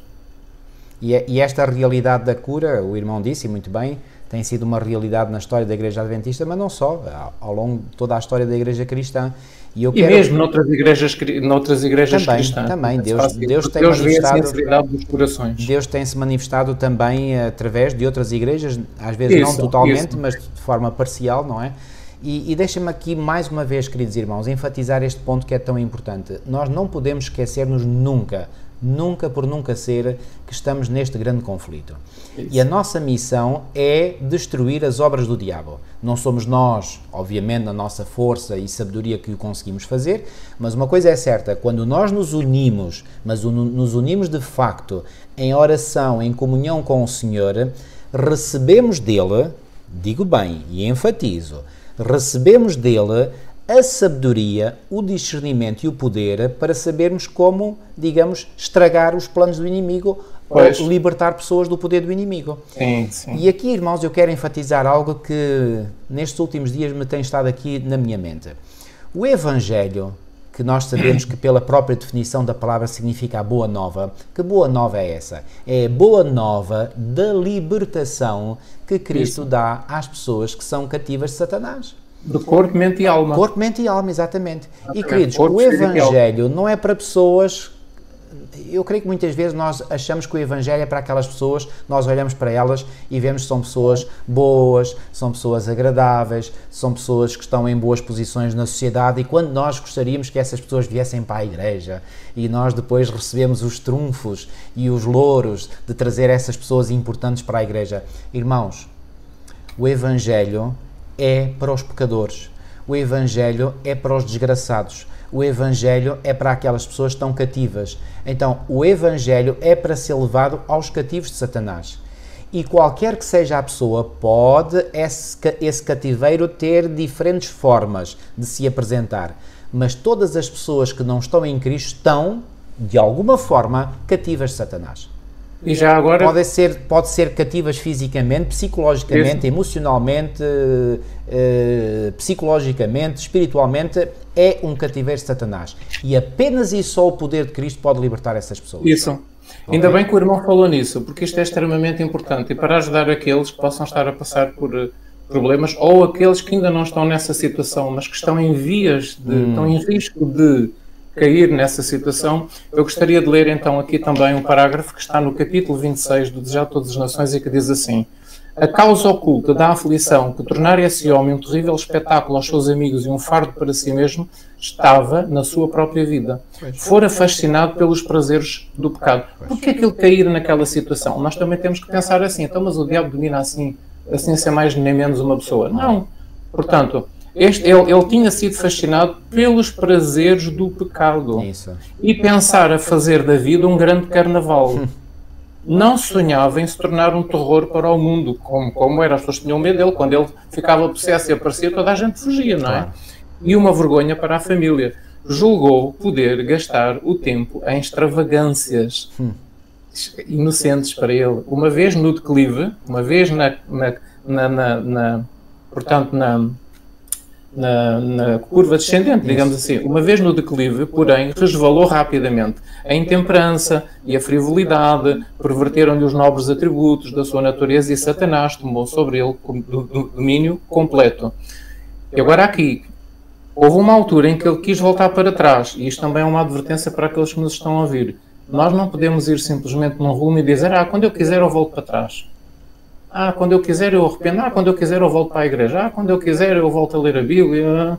Não é bem assim, porque o texto diz, demasiado tarde veio o remorso. Quando ele quis sacrificar a fortuna e o prazer para readquirir a varonilidade perdida, para ser uma pessoa normal, tornar-se incapaz nas garras do maligno. Ora bem. Aí já não tinha hipótese, ou seja, ele atingiu um ponto de não retorno. Tornar-se incapaz nas garras do maligno. Colocar-se no terreno do inimigo e Satanás tomara posse de todas as suas faculdades. Foi a pouco e pouco, tomou posse de umas faculdades, depois de outras e de outras e de outras. À medida que entrando no terreno do inimigo, Satanás tomou posse de todas as suas faculdades. O tentador seduziram com muitas representações encantadoras, pois é assim que muitos vão para o mundo e afastam-se da igreja, da Bíblia e de Deus. Uma vez que o desgraçado se achava em seu poder, no entanto, tornara-se infatigável na sua crueldade. Satanás, assim que teve pleno controle dele, Satanás foi infatigável na sua crueldade e terrível nas suas visitações iradas. Assim será com todos quantos condescendem com o mal. Isso. O fascinante prazer do princípio da sua carreira termina nas trevas do desespero ou na loucura de uma alma arruinada. Então, isto é uma advertência para aqueles que ainda não entraram neste caminho, mas querem entrar, ou já entraram um pouquinho. Portanto, chega a um ponto em que já não podem voltar para trás. Só depois um poder sobrenatural, muita oração, é que pode libertar uma pessoa assim numa situação destas. Então, muito cuidado, todos aqueles que estão a ser seduzidos pelo inimigo para entrarem por um caminho do qual pensam que podem voltar para trás, muito cuidado. E quando o irmão falou aí do ponto de não retorno, felizmente não foi o ponto de não retorno para Deus. Para Deus ainda havia a possibilidade, e tanto houve que o Senhor... Para ele com as suas próprias forças. Isso. Ou seja, ele pensou, equivocadamente, claro, que poderia, por ele próprio, voltar atrás. Mas atingiu o ponto de não retorno para ele, para as suas forças, ou seja, já não era capaz de voltar para trás. É como aquela pessoa, por exemplo, que vai nadar num rio, que tem uma grande corrente, e depois a corrente começa a levá-lo, e ele quer nadar contra a corrente para vir para a margem e já não consegue. Já não consegue. Okay? Portanto, atenção aos prazeres do pecado e fazer da vida um carnaval, porque isso é muito perigoso. E já que o irmão falou de prazeres do pecado, eu faço aqui a pergunta para a vossa reflexão. Vocês acham que o pecado é prazeroso? Irmãos, eu tenho esta máxima. Se o pecado não fosse prazeroso, ninguém caía em pecado. O pecado é prazeroso, o pecado dá prazer, só que o prazer do pecado é temporário. Tem consequências. E tem consequências tremendas, terríveis. Sim. E como é que eu posso dizer, pode parecer uma afirmação, e é uma afirmação de peso, mas esta afirmação é baseada em Hebreus 11, que fala, portanto, precisamente desses prazeres temporários do pecado. Por exemplo, no capítulo 11 de Hebreus, no versículo 25, falando da experiência de Moisés, diz assim: escolhendo antes ser maltratado com o povo de Deus, do que por um pouco de tempo ter o gozo do pecado. Já agora, leia na sua versão, por favor, irmão. Eu gosto mais da outra versão, da versão Almeida Revista e atualizada. Então, vamos lá aqui. Hebreus 11:25. 11:25. Eu tenho aqui também, mas leia o irmão. Muito bem. Preferindo ser maltratado junto com o povo de Deus a usufruir prazeres transitórios do pecado. Então, o pecado dá prazeres? Claro que sim, mas são prazeres de que natureza? Transitórios, efêmeros, passageiros. Então, queridos, fiquem com esta ideia. Traz consequências, são estas duas coisas, não é? São transitórios e traz consequências. Exatamente. Mas agora reparem, é importante nós dizermos isto: o pecado dá prazer. Porque se o pecado, eu olhasse para o pecado e fosse uma coisa horripilante, digamos, ninguém ia atrás dele. Ninguém ia atrás dele, obviamente. Então, o Satanás, quando seduz com as suas tentações, as seduções são atraentes, são bonitas e até quando experimentadas podem dar prazer. O problema é que esse prazer é um prazer temporário, apenas fugaz, passageiro, e depois traz consequências tremendas, dando amargos de boca terríveis. Então, queridos, seja jovem, seja adulto, não se deixe iludir. Eva também se deixou iludir, não é?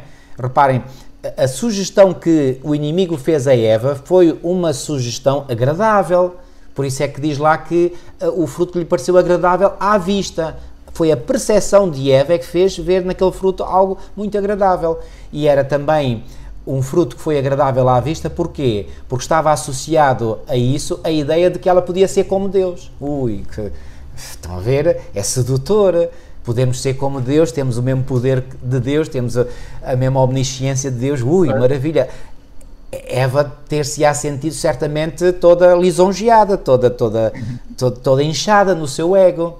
É isto que as tentações de Satanás exercem como influência na nossa mente. E nós temos que ter consciência disto para nós e para avisarmos outros. E quando eu digo avisarmos, é isso mesmo, é avisarmos com carinho, com amor, para que outros não sejam seduzidos por estas tantas e tantas seduções que existem no mundo e que podem mergulhar as pessoas na ruína. Okay. Exatamente. Só agora um pequenino alerta, irmãos. Sabem que esta época dos 3 anos e meio do Ministério de Cristo foi o período de maior atividade das forças das trevas. Exato, é verdade. Na história da Terra até aquele momento. Pois. Satanás concentrou toda a sua atividade das forças das trevas aí naqueles 3 anos do Ministério de Jesus. E agora, só para vos chamar a atenção do seguinte: no futuro próximo que está à nossa frente, portanto, Satanás, durante o período da batalha final entre a verdade e o erro na história da Terra, Satanás vai voltar a entrar numa atividade como ele nunca teve antes em toda a história da Terra. Ou seja, as forças demoníacas, os espíritos de demónios, vão entrar numa atividade tão grande como nunca houve na história da Terra. Exatamente. Porque é uma luta titânica para Cristo convencer o mundo inteiro de que a verdade não é a verdade, mas é mentira. Não é? Então, Satanás vai entrar... O inimigo quer fazer isso, não é Cristo. O inimigo quer fazer isto. Então, vamos assistir em breve a uma intensa atividade demoníaca na história da Terra, quando vier a batalha entre o sábado e o domingo, entre a verdade e o erro, entre a besta e a sua imagem, e a marca da besta, a marca da sua imagem, e a marca do Deus, o céu do Deus, o sábado. Mas, irmão, embora não tenhamos ainda atingido esse ponto, que não atingimos, portanto é algo que está no futuro, nós já vemos as movimentações que há no mundo que vão nessa direção. Claramente. E vemos que e isso para mim é cada vez mais perceptível. Nós vemos que o mundo, portanto, e as forças predominantes no mundo, as forças que lideram, as forças políticas, as forças ideológicas, as forças religiosas, estão claramente, têm como nas suas mentes tem uma agenda que é claramente uma agenda anticristã, demoníaca. Exatamente. Reparem, por exemplo, nesta ideologia de género e em outras ideologias. Isto é diabólico na sua mais pura essência.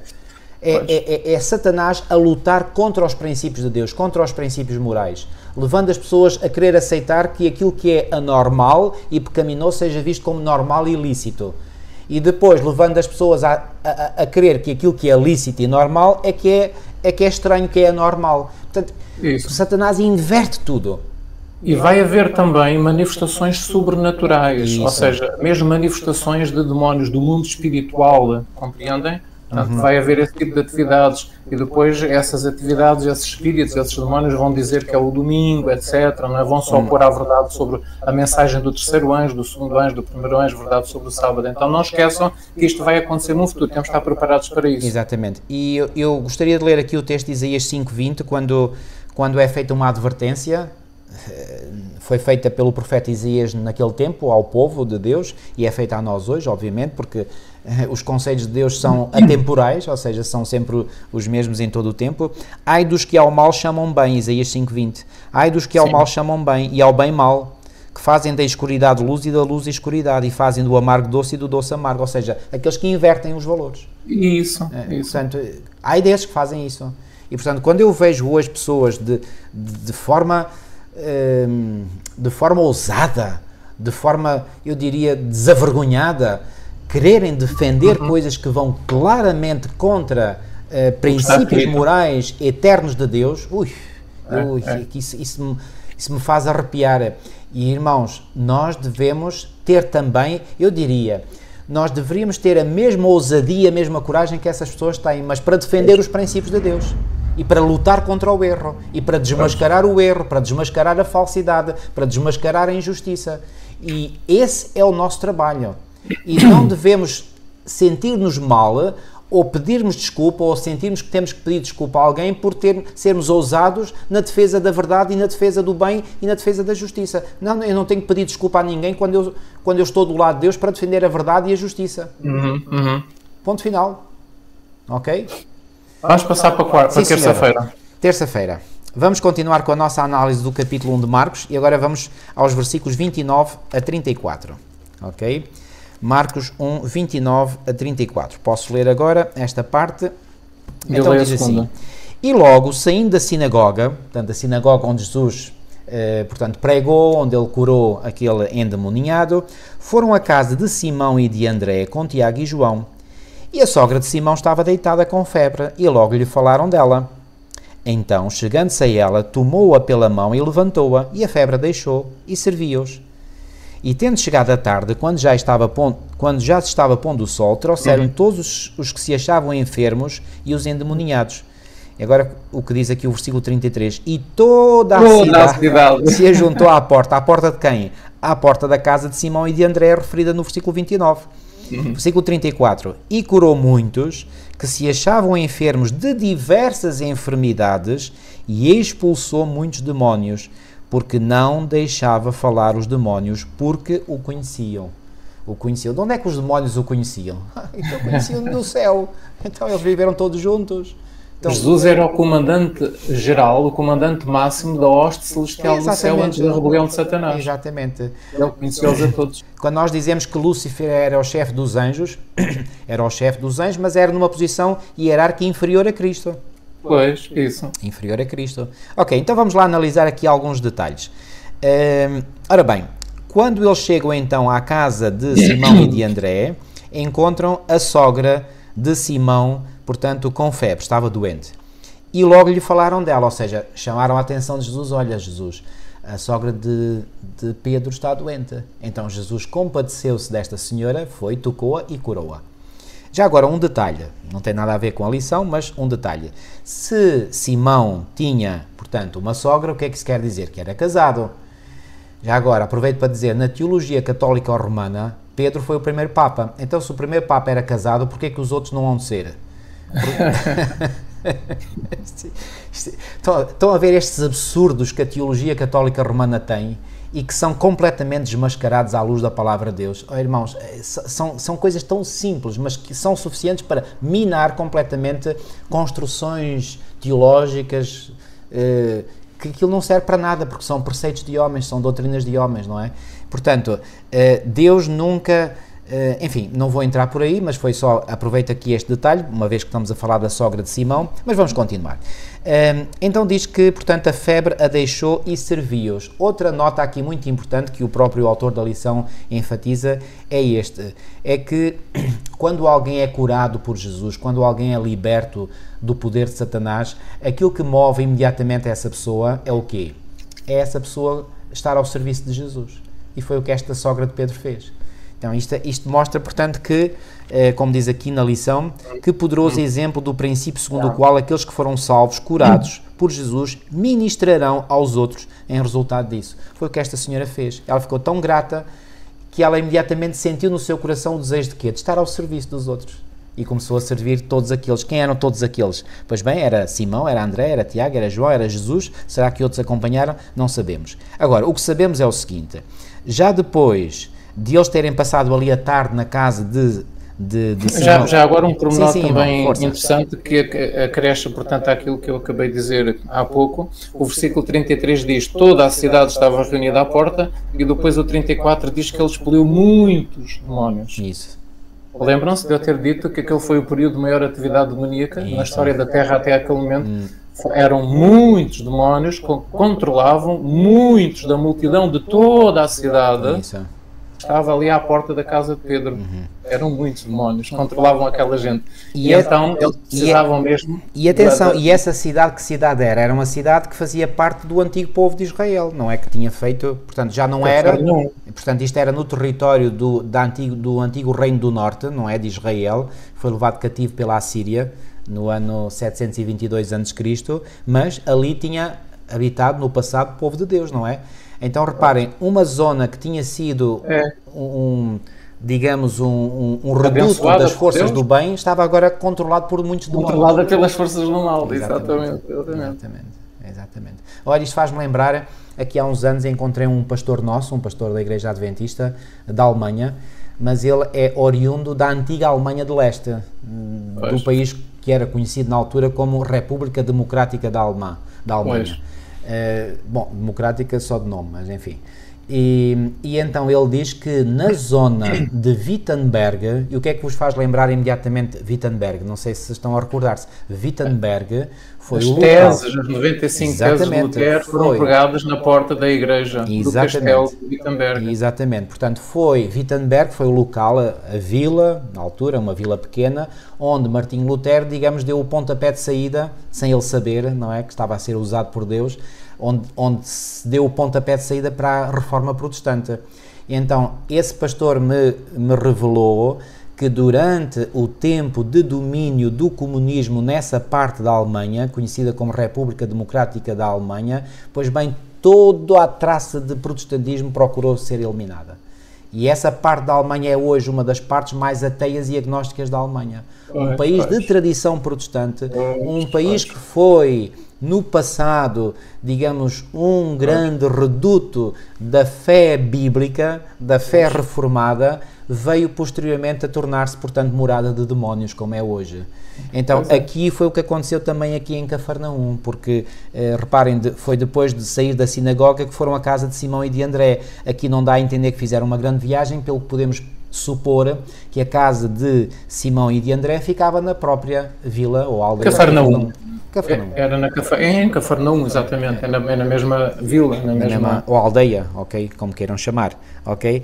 Então Jesus, portanto, aqui curou, portanto, e já agora, há aqui uma diferença, no versículo 34, diz que curou muitos que se achavam enfermos de diversas enfermidades, e depois diz, e expulsou muitos demónios. Irmãos, eu vejo, na minha perspectiva, que estas enfermidades, primeiramente aqui referidas, seriam enfermidades físicas. Atenção, eu não estou a dizer que a minha visão esteja correta, mas pelo menos eu vejo assim. Se o irmão vir de outra maneira, esteja à vontade para apresentar o seu ponto de vista. E depois diz, expulsou muitos demónios. Aqui estes demónios sobretudo afetariam a mente das pessoas. Ou seja, o que é que eu entendo que este versículo transmite? Que Jesus curou enfermidades físicas e mentais. Okay? Sim, e que as enfermidades mentais eram devidas à ação de demónios na mente das pessoas. Sim. Essa é a minha visão. Sim, aliás, como é que eu posso dizer isto? Vamos lá chegar no decorrer deste trimestre, mas em Marcos 5, por exemplo, quando Marcos aqui relata a cura que Jesus fez de um outro endemoniado, eu digo outro porque estivemos a falar do endemoniado que ele curou na sinagoga de Cafarnaum. Vimos, portanto, que este endemoniado aqui descrito em Marcos 5, e o título é o endemoniado gadareno, aqui no início do capítulo 5 de Marcos, e diz aqui, portanto, que saiu ao seu encontro de Jesus dos sepulcros um homem com espírito imundo, não é? E que quando lhe perguntou qual é o teu nome, e ele respondeu dizendo, Legião é o meu nome porque somos muitos, e todos aqueles demónios que estavam nele lhe rogaram, versículo 12, dizendo, manda-nos para aqueles porcos para que entremos neles. E depois, no versículo 15, já depois de Jesus ter expulsado os demónios deste homem, estava no seu estado mental normal. Isso mesmo, no versículo 15, e foram ter com Jesus, Marcos 5,15, e foram ter com Jesus, portanto eram os porqueiros, aqueles que guardavam os porcos, e viram o endemoniado, o que tivera a legião, assentado, vestido e em perfeito juízo. Em perfeito juízo. Porquê que o indivíduo que antes andava, portanto, diz aqui que andava preso com grilhões e cadeias, as cadeias foram por ele feitas em pedaços, versículo 4, os grilhões em migalhas, andava sempre, versículo 5, de dia e de noite, clamando pelos montes e pelos sepulcros e ferindo-se com pedras. Como é que o indivíduo que estava tão perturbado mentalmente, de repente, fica em perfeito juízo? O que é que fez a diferença? Irmãos, o que fez a diferença foi a expulsão dos demónios da vida dessas pessoas.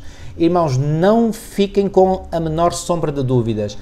A maior parte das perturbações mentais, eu não estou a dizer perturbações cerebrais, porque eu faço uma distinção entre as enfermidades físicas e enfermidades mentais. As enfermidades físicas podem ter um substrato físico, haver um problema cerebral, ok?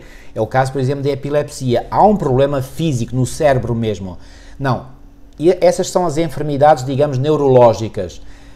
Agora, as enfermidades chamadas psiquiátricas, as enfermidades puramente mentais, que não têm nenhum substrato físico, eu acredito de todo o coração que são devidas à influência de demónios na mente das pessoas.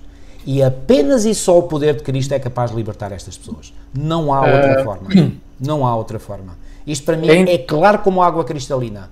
E aqui temos para mim, esta cura que Jesus fez deste endemoniado é uma cura paradigmática, porque nos ensina que alguém que está imensamente perturbado mentalmente pode ficar no seu perfeito estado, no seu perfeito juízo, quando Jesus, pelo seu poder, expulsa os demónios da vida dessa pessoa. O que aconteceu com este homem pode acontecer na vida hoje. E hoje nós tendemos, e isto é uma influência dos espíritos hoje, para fazer-nos crer que as doenças mentais não têm nada a ver com demónios, não têm nada a ver com Satanás. Isso são concepções já antiquadas, portanto, que estão desvalorizadas. Hoje a ciência vem-nos mostrar, portanto, que há doenças psicológicas, que há doenças psiquiátricas. Isso é um puro engano satânico, amigos. Eu queria partilhar, foi muito bom o irmão ter dito isso. Eu queria partilhar com os irmãos um comentário de Ellen White que vem aqui também nas lições, que diz, rapidamente se espalharam as novas de quê?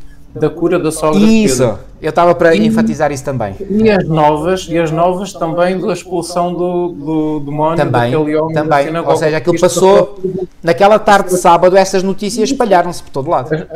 A cura do endemoniado foi de manhã, durante o serviço de culto. E agora a cura da sogra de tarde, foi da parte da tarde. Isso. Então, rapidamente se espalharam as notícias. O milagre tinha sido feito no sábado. Isso. E com medo dos rabis, o povo não ousava ir para ser curado antes do pôr do sol. Isso. E então, quando veio o pôr do sol, aquela ideia que existia.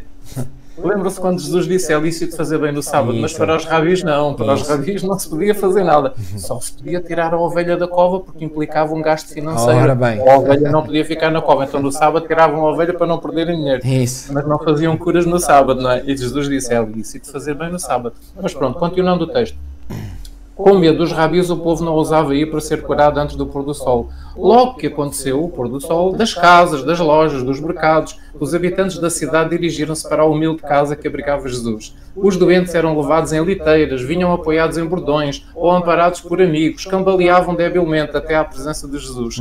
E depois, passando aqui para o texto da lição de terça-feira no próprio trimensário, diz, nos dois últimos parágrafos, durante horas a fio vieram e voltaram, pois ninguém sabia se no dia seguinte encontraria um médico entre eles. Nunca Cafarnaum tinha presenciado um dia como este. O ar estava cheio de vozes de triunfo, de aclamações de livramento. O Salvador regozijava-se pela alegria que ele produzira nas pessoas. Ao testemunhar os sofrimentos dos que tinham ido ter com ele, o seu coração movera-se de simpatia e alegrou-se pelo seu poder de restaurar a saúde e a felicidade dessas pessoas.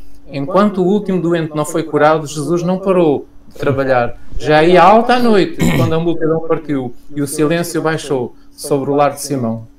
Então, isto é muito interessante, se os irmãos quiserem ler o resto, portanto, já tem a ver com a lição de quarta-feira, mas eu vou ler. Passar aquele longo dia, cheio de excitação, e Jesus procurou o repouso. Finalmente, eu penso que já deveria ser 1 da manhã, 2 da manhã, Exato. E Jesus, portanto, foi então finalmente descansar. Mas estando a cidade ainda imersa no sono, o Salvador levantou-se de manhã muito cedo, fazendo ainda escuro, e saiu e foi para um lugar deserto, e ali orava. Uau. Estes 2 parágrafos é aquilo que Ellen White escreve. Reparem, isto impressiona porque Jesus, mesmo cansado que estava do dia anterior, que foi um dia cheio, mesmo assim ele não falhou ao seu encontro com o Pai na madrugada de domingo, do dia seguinte. Ainda estavam todos a dormir e ele já estava lá em oração no monte. Olha, irmãos, isto é como que uma repreensão para mim mesmo, porque às vezes eu, depois de um dia cansado, eu às vezes dou-me, não deveria acontecer, mas às vezes acontece, eu no dia seguinte não ter o encontro que deveria ter com o meu Senhor. Jesus nunca falhou, não falhou. Isto é uma repreensão para mim e não sei se será também uma repreensão para vós. Não devemos permitir, mesmo o cansaço nos prive do nosso momento de comunhão com o nosso Deus. Não devemos permitir isso. Jesus não permitiu que isso acontecesse e isso para mim, eu vejo neste exemplo de Jesus uma repreensão para mim mesmo. Então os momentos de comunhão com o Pai são sagrados e não devemos permitir que nada seja visto na nossa mente como uma desculpa para não termos esses momentos de comunhão com o nosso Deus.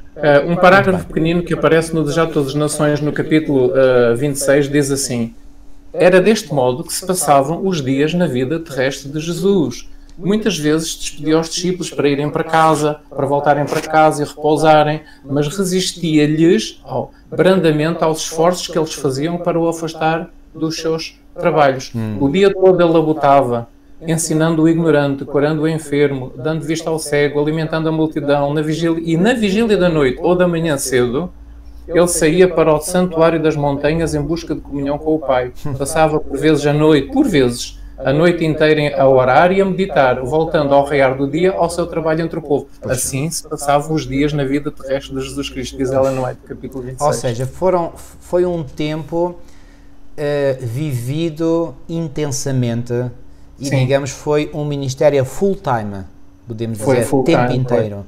Jesus não se permitia um só momento, digamos, de repouso, daquele tipo de repouso assim, digamos, para relaxar. Não. Jesus estava, digamos, com as suas capacidades sempre no máximo e ele dedicou-se a 100%. Mas que exemplo magnífico. Por vezes ele estava realmente muito cansado e via os discípulos também muito cansados. Ele dizia: vim daqui à parte um pouco para repousar. Mas então, eu acho que Jesus aí estava mais a pensar nos discípulos do que até nele próprio. Era mais para dar repouso a eles do que ele próprio, não é? Às vezes ele estava muito cansado. Lembram-se daquela parte da vida de Jesus em que houve a tempestade no mar, no lago, a tempestade e Jesus adormeceu profundamente. E Jesus estava a dormir profundamente no meio de uma tempestade. Claro. Eles todos aflitos para tirar a água do barco e para manter o barco, para o barco não afundar, e Jesus dormia profundamente. Ele estava extremamente cansado. Estava exausto. Estava extremamente cansado. Okay? Então, portanto, Jesus não estava a fingir que dormia, ele estava mesmo a dormir porque estava exausto, era cansado. Da dedicação para com a obra do Pai. É isso mesmo. A missão que ele tinha a fazer. Ok, irmão. Vamos avançar então para a lição de quarta, o segredo do ministério de Jesus. Já começámos a falar. Não há a menor sombra de dúvidas que o segredo do ministério de Jesus era esta vida de oração, que era certamente o segredo-chave do poder do ministério de Jesus. Jesus tinha uma comunhão constante com o seu Pai, e era dessa comunhão constante com o seu Pai que vinha o poder para Jesus. Irmãos, deixem-me dizer-vos uma coisa, eu cada vez mais eu tenho consciência como a minha vida de comunhão com o Pai precisa de se intensificar, precisa de se aprofundar. E reparem, eu cada vez mais penso naquelas palavras que Jesus disse que um dia proferirá a alguns, dizendo, nunca vos conheci. Reparem, porque é que Jesus vai dizer a um grupo de pessoas, e infelizmente é um grupo muito grande de pessoas, nunca vos conheci? Jesus não mente. E profetizavam. E profetizavam, ou seja, eram pessoas que profetizavam, que curavam, que faziam milagres, etc. Tudo em nome de Jesus. Não era em nome de Confúcio ou de Maomé, em nome de Jesus. Então, como é que essas pessoas se apresentavam perante os outros? E perante elas próprias, como cristãs, certo? Isso. Como discípulos de Cristo. E, no entanto, Jesus, ele próprio, o mestre que elas diziam seguir, diz a essas pessoas, nunca vos conheci. Isto é tremendo, irmãos. Isto é absolutamente tremendo. E Jesus não mente, porque Jesus é a verdade, João 14,6. Então, se Jesus não mente e diz...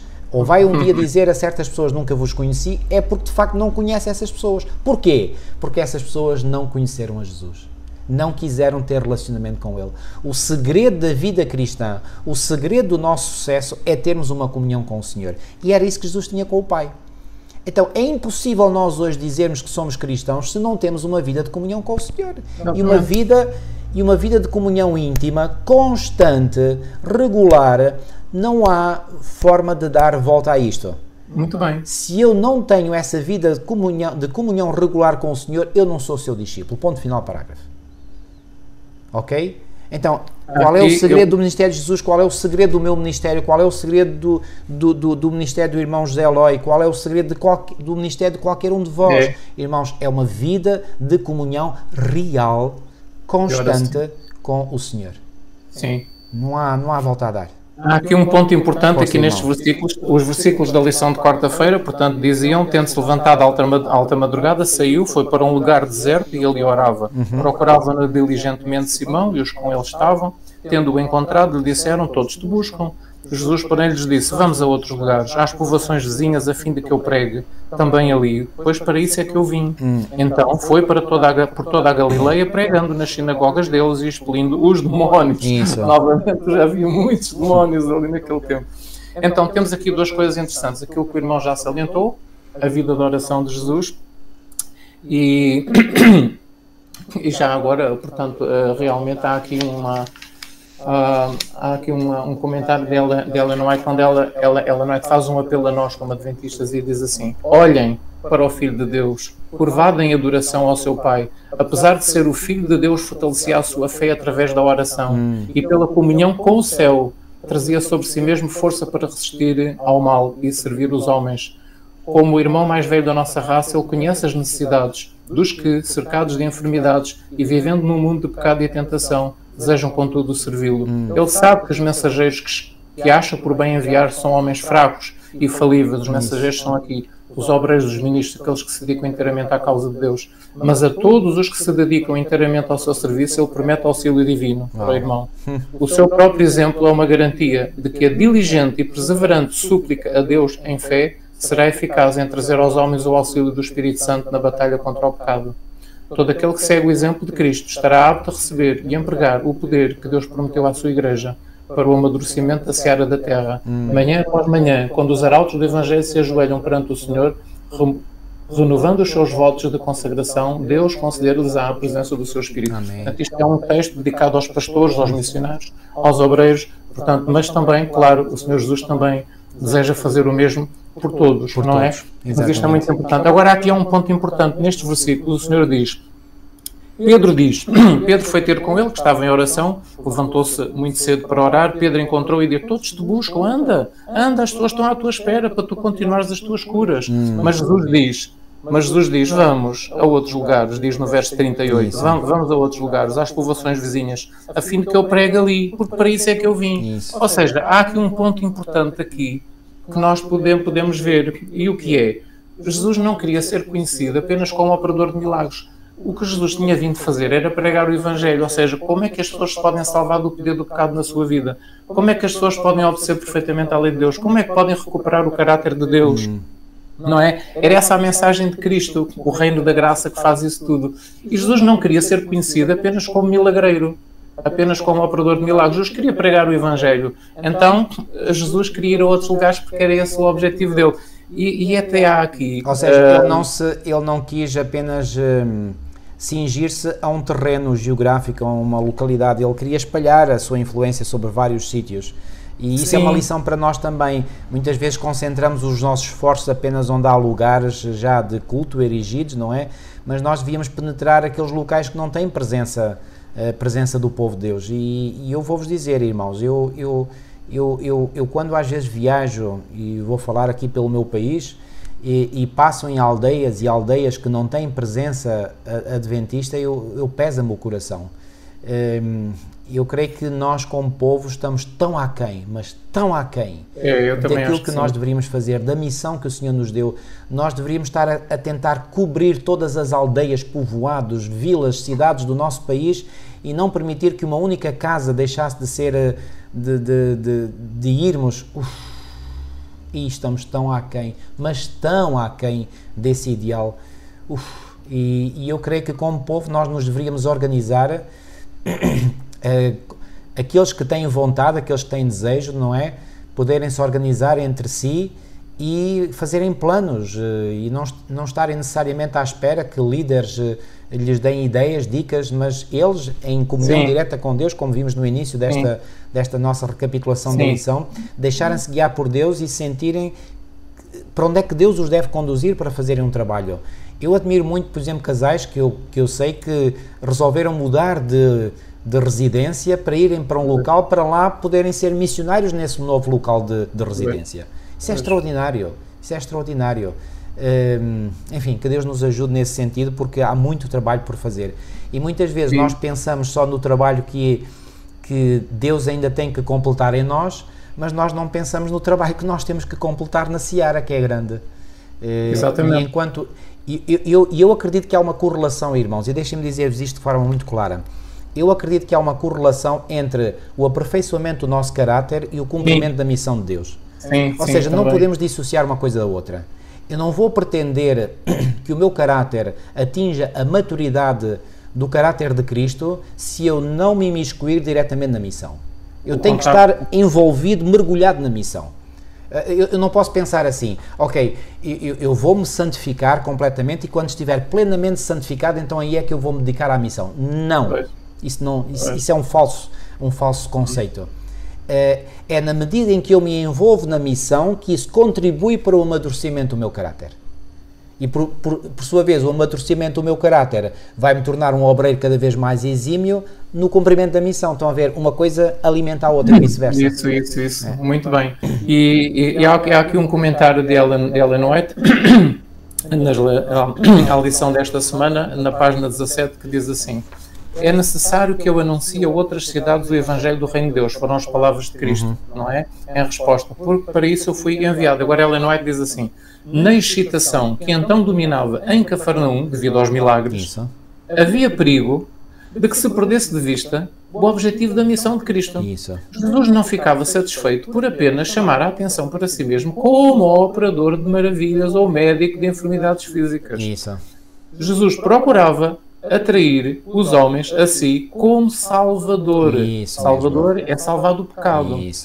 é restaurar a imagem de Deus, não é apenas a cura das doenças físicas. Físicas ou mentais. O grande objetivo de Jesus era esse. Isso. Porquê é que Jesus fazia estas curas? Porque ele tinha misericórdia das pessoas, porque ele tinha simpatia, ele tinha pena das pessoas, ele amava as pessoas e via-as naquele sofrimento, então as curava. Mas o objetivo dele principal era realmente a pregação do Evangelho, a maneira como nos libertamos do pecado e recuperamos a imagem de Deus. Esse era o grande objetivo. Mas pronto, fazia parte também do trabalho de Cristo. E a seguir diz, procurava atrair os homens a si como seu Salvador. Enquanto o povo estava ansioso por crer que ele viera como rei para estabelecer um reino terrestre, Jesus desejava desviar a mente deles do terreno para o espiritual.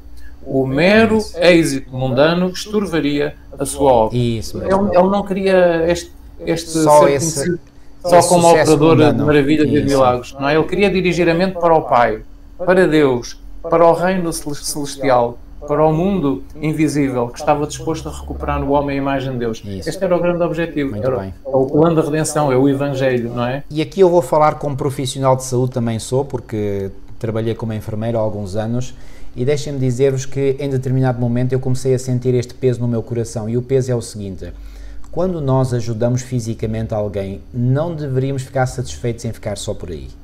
Nós devíamos procurar também ajudar as pessoas espiritualmente. E qualquer profissional de saúde adventista, qualquer cristão, qualquer médico ou enfermeiro não deveria satisfazer-se. Digo bem, atenção, eu não estou a dizer que não deve fazer o seu trabalho físico, restaurando a saúde física de alguém. Claro que esse é o trabalho para o qual se treinaram e se formaram. Mas, como cristãos, não devemos ficar satisfeitos em levar apenas o alívio físico às pessoas. Nós devemos querer levar o alívio espiritual. E quando um médico, por exemplo, imaginem, recebe, por exemplo, o louvor de um paciente que ele ajudou, esse médico deveria responder: olha, eu estou muito grato a Deus por o ter conseguido ajudar, mas olha, eu ficaria muito mais feliz se o pudesse ajudar também espiritualmente. E aí estender o convite, e porque a pessoa está sensibilizada por aquilo que esse profissional de saúde fez no plano físico, essa sua sensibilidade pode facilmente levar essa pessoa a aceitar que esse médico possa agora passar ao capítulo seguinte, e o capítulo seguinte é a cura espiritual. Estão a ver? Mesmo. E portanto não deveríamos ficar contentes, repito, e faço este apelo a todos os profissionais de saúde: não fiquem satisfeitos por apenas levar a cura física às pessoas. O objetivo principal de Jesus, como acabámos de ler, era a cura espiritual. Jesus curou fisicamente, sim, mas o objetivo dele era a cura espiritual. Que essa possa ser também a visão de cada um de nós. Ok? Vamos passar para quinta-feira? Muito bem. Aqui na quinta-feira nós temos algo... irmão, leia os textos. 40 a 45. Então, do 40 a 45. Aproximou-se dele um leproso, rogando-lhe de joelhos: se quiseres, podes purificar-me. Jesus, profundamente compadecido, estendendo a mão, tocou-o e disse-lhe: quero, fica limpo. No mesmo instante lhe desapareceu a lepra e ficou limpo. Fazendo-lhe então veemente advertência, logo o despediu e lhe disse: olha, não digas nada a ninguém, mas vai, mostra-te ao sacerdote e oferece pela tua purificação o que Moisés determinou, para servir de testemunho a eles. Mas tendo ele saído, entrou a propalar muitas coisas e a divulgar a notícia, ao ponto de não mais poder Jesus entrar publicamente em qualquer cidade, mas permanecia fora da cidade, em lugares ermos, e de toda a parte vinham ter com ele. Isto aqui tem uma lição também muito importante para nós. Muito importante. Irmão, não sei se quer começar, mas eu posso começar.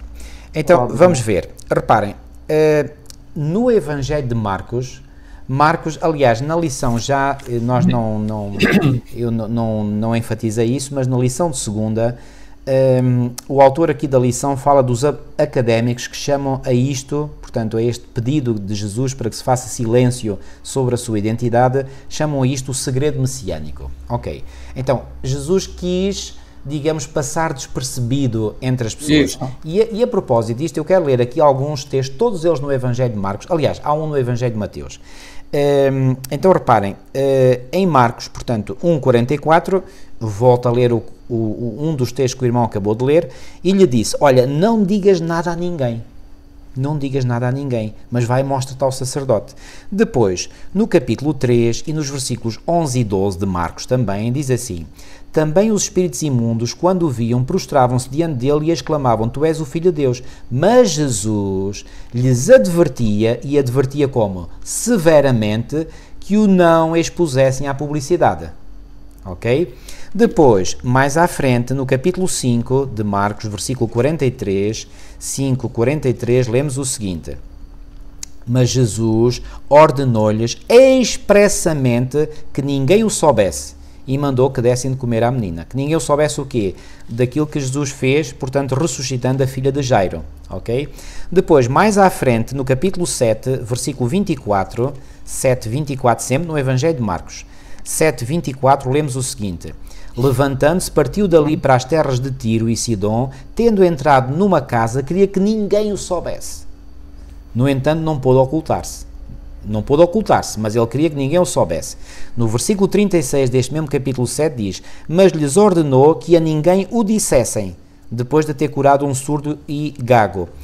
Mais à frente, no capítulo 9, 9 e 10, diz assim: Ao descerem do monte, ordenou-lhes, isto depois daquele episódio da transfiguração, ok? Diz assim: Ao descerem do monte, ordenou-lhes Jesus que não divulgassem as coisas que tinham visto. Mas aqui acrescenta já um pormenor interessante: até ao dia em que o Filho do Homem ressuscitasse dentre os mortos, ok? E no versículo 10, eles guardaram a recomendação, perguntando uns aos outros que seria o ressuscitado entre os mortos. Eles aqui não estavam ainda completamente dentro daquilo que Jesus lhes tinha revelado. E finalmente em Marcos 9:30 diz assim: E tendo partido dali, passavam pela Galileia e não queria que ninguém o soubesse. Que ninguém soubesse o quê? Que ele estava a passar pela Galileia.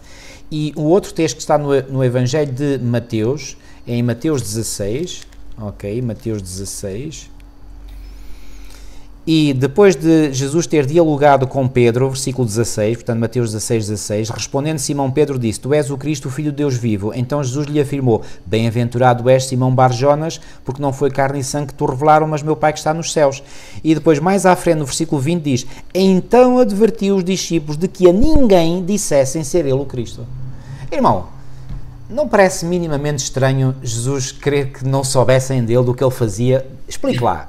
Porquê? Por outro lado, os discípulos o que queriam é que ele se manifestasse e dissesse ao povo: Eu sou o rei dos judeus, eu vim para libertar Israel dos romanos, eu vim para pegar na espada e sentar no trono de Davi. Era isso que eles queriam. Então porquê que Jesus queria passar despercebido? O que é que nós podemos aprender? Certamente temos algo a aprender desta atitude de Jesus, não é? O que é que nós devemos aprender? Ora, diga lá. Então, temos aqui dois textos no capítulo 27 do Desejado de Todas as Nações e que diz assim: primeiro, ele não queria que ele queria que o leproso se apresentasse ao sacerdote. Ao sacerdote, muito bem. Com a oferta. E não queria que ele divulgasse que tinha sido curado. Porquê? Porquê? Ellen White responde assim: se os sacerdotes tivessem sabido os factos concernentes à cura do leproso, o seu ódio para com Cristo tê-los ia levado a dar uma sentença desonesta. Ou seja, tu não estás curado, tu ainda tens a lepra. Vai-te embora. Então, não é? Vai-te embora e ausenta-te do povo e deixa-te lá estar, que ainda precisas de estar lá. Outro, Jesus queria que o homem se apresentasse no templo antes que qualquer rumor acerca do milagre chegasse aos ouvidos dos sacerdotes. Ok? Portanto, o que Jesus queria impedir era que o rumor da cura dele chegasse aos sacerdotes antes dele ir lá com a oferta e dizer assim: olha, eu estou curado, eu queria que me examinassem para ver se realmente eu estou curado e que determinassem perante a vila, a cidade, as pessoas que eu realmente estou curado e que já posso estar no meio deles. Porque ele só seria considerado oficialmente curado com a declaração do sacerdote. Sem essa declaração não estava oficialmente curado. Não. Então, Jesus ele estava curado de facto, mas não oficialmente, segundo as autoridades. Então Jesus queria que o homem se apresentasse no templo antes que qualquer rumor acerca do milagre chegasse aos ouvidos dos sacerdotes. Assim, se poderia obter uma decisão imparcial, sendo ao leproso purificado autorizado a unir-se com a família e os amigos. Ok? Então, aqui está. Jesus queria que ele fosse declarado curado e não queria que eles dessem uma declaração desonesta que tu não estás curado, só por inveja de Cristo. Outro, o texto continua a dizer: segundo, tinha Cristo ainda outros intuitos ao recomendar o silêncio ao homem. O Salvador sabia que os seus inimigos estavam sempre a buscar limitar-lhe a obra e a desviar dele o povo. Sabia que se a cura do leproso fosse divulgada, outras vítimas dessa terrível doença aglomerar-se-iam em volta dele. E então ergueriam o brado de que o povo se contaminaria pelo contacto com elas. Muitos dos leprosos não empregariam o dom da saúde de modo a torná-lo uma bênção para si próprios e para os outros. E atraindo a si os leprosos, acusariam Cristo de estar a violar as restrições da lei ritual imposta aos leprosos. Ou seja, isto serviria para eles que tinham inveja de Cristo acusarem Cristo que ele estava a violar a lei ritual, então ele agora chama os leprosos a ele. Os leprosos deviam estar separados do povo e agora estão misturados com o povo. Então era um motivo para condenarem Cristo. Então Cristo não queria que isso acontecesse.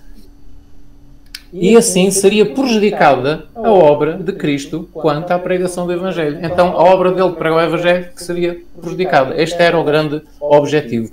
Agora, outro pormenor.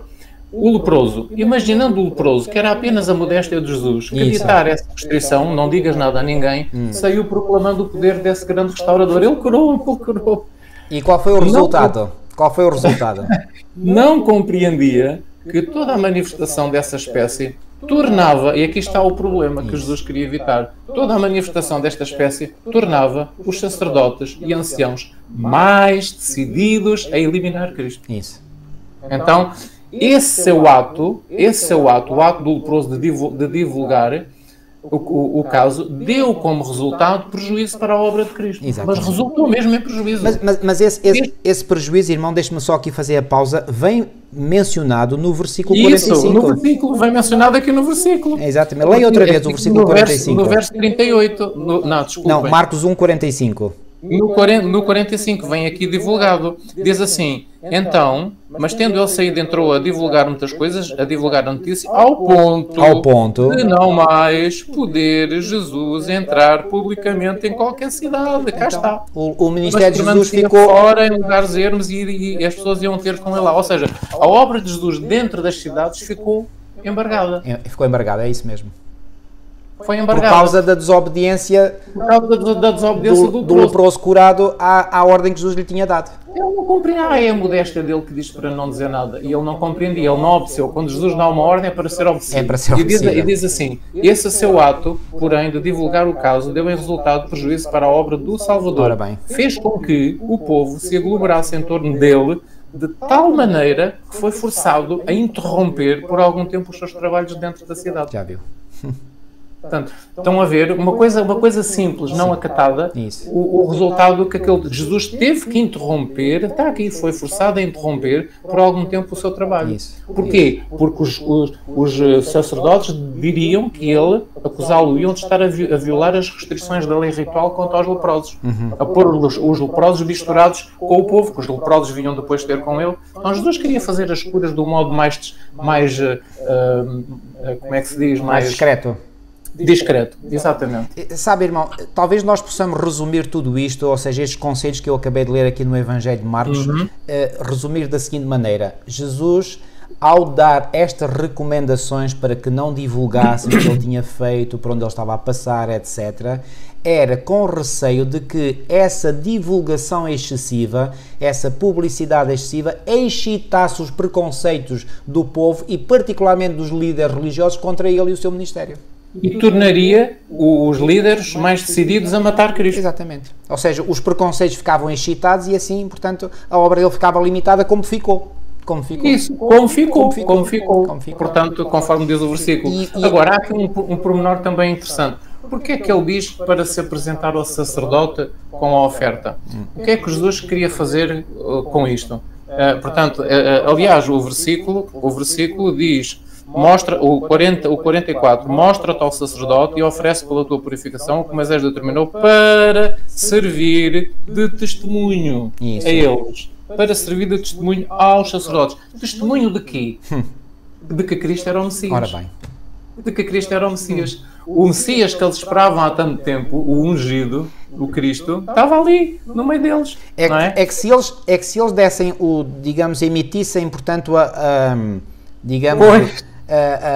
a declaração de que aquele homem estava curado e posteriormente a isso viessem a saber que aquela cura foi obra do ministério de Jesus, então eles aí já não podiam voltar com a palavra atrás. Isso! E tinham que reconhecer, aquele homem foi mesmo curado, e foi curado por Jesus. Então se Jesus tem o poder para curar leprosos, então ele não é um ser humano qualquer. É certamente alguém investido do poder de Deus. Isso. Era isso que Jesus queria que... O que é que isto mostra? A preocupação de Jesus também para com a liderança da igreja. Exatamente. Estava tão cega, que o rejeitava e o queria matar, mas no fundo Jesus continuava a amá-los e a querer que eles compreendessem a verdade, que se convertessem, que se arrependessem e que o ajudassem no seu ministério. Jesus tinha no seu coração a salvação também daqueles homens. Ellen White diz assim: todo o ato do ministério de Cristo era de vasto alcance nos seus desígnios. Vasto alcance. Então isto era de vasto alcance. Vai ao sacerdote e oferece a tua oferta para servir de testemunha a eles. Então isto tinha vasto alcance. Ou seja, todas...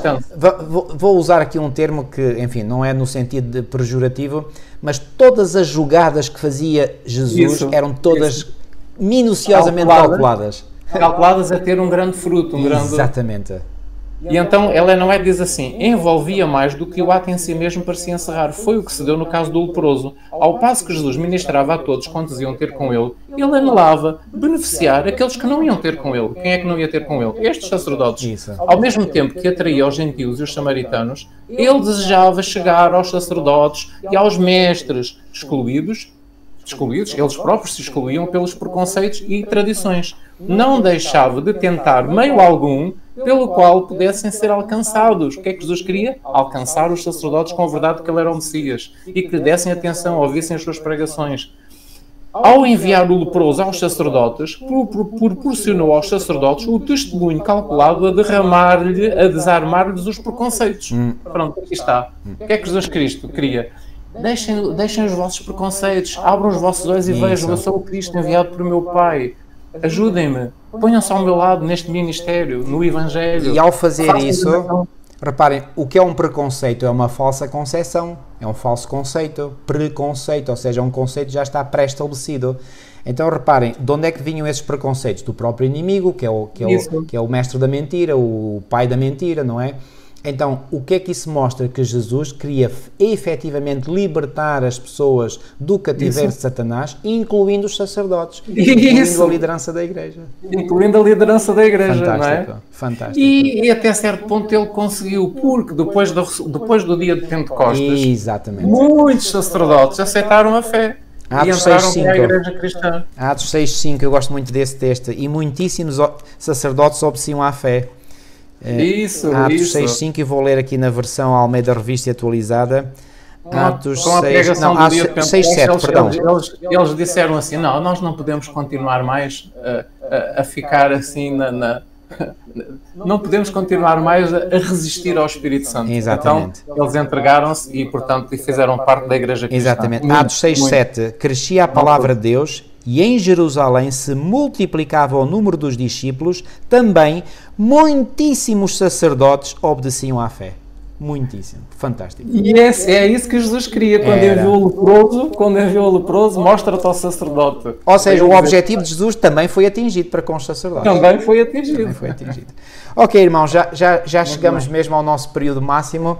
Ficamos por aqui hoje. Muito obrigado por nos acompanharem uma vez mais. Vamos terminar com uma oração. Nosso querido e amado Pai que estás nos céus, muito obrigado, Senhor, porque a Tua palavra é tão clara, Senhor. Quando nós comparamos Escritura com Escritura, quando nós permitimos e pedimos que o Teu Espírito Santo ilumine a nossa mente para compreendermos a Tua palavra, ó Senhor, que maravilha! Nós podemos compreender como a Tua palavra está toda interligada uma com a outra e nos dá um quadro maravilhoso, completo, profundo do Teu ministério e daquilo que Tu desejas para nós também hoje, Senhor. Amém, Senhor. Senhor, muito obrigado por este Teu ministério nesta terra em nosso favor e o que nós podemos e devemos aprender através do Teu ministério para cada um de nós. Ó Senhor, ajuda-nos pela Tua graça e pelo Teu poder a colocarmos a nossa vida cada vez mais em harmonia com a Tua vontade em todas as coisas. E ajuda-nos, sobretudo, a reconhecer que nós necessitamos de ter uma comunhão diária, regular, profunda, pontual contigo, para que possamos assim, Senhor, receber de Ti o poder e o nosso ministério possa ser um ministério que seja frutuoso no seu impacto, no seu poder e nos seus resultados. Fica connosco, Senhor, livra-nos todo o mal, é o que nós te pedimos e pela fé te agradecemos, em nome de Jesus. Amém, Senhor, assim seja. Ok, amigos, despedimos por hoje, desejamos a continuação das maiores bênçãos de Deus sobre cada um de vós, até à próxima semana, se Deus quiser. Senhor vos abençoe, até para a semana.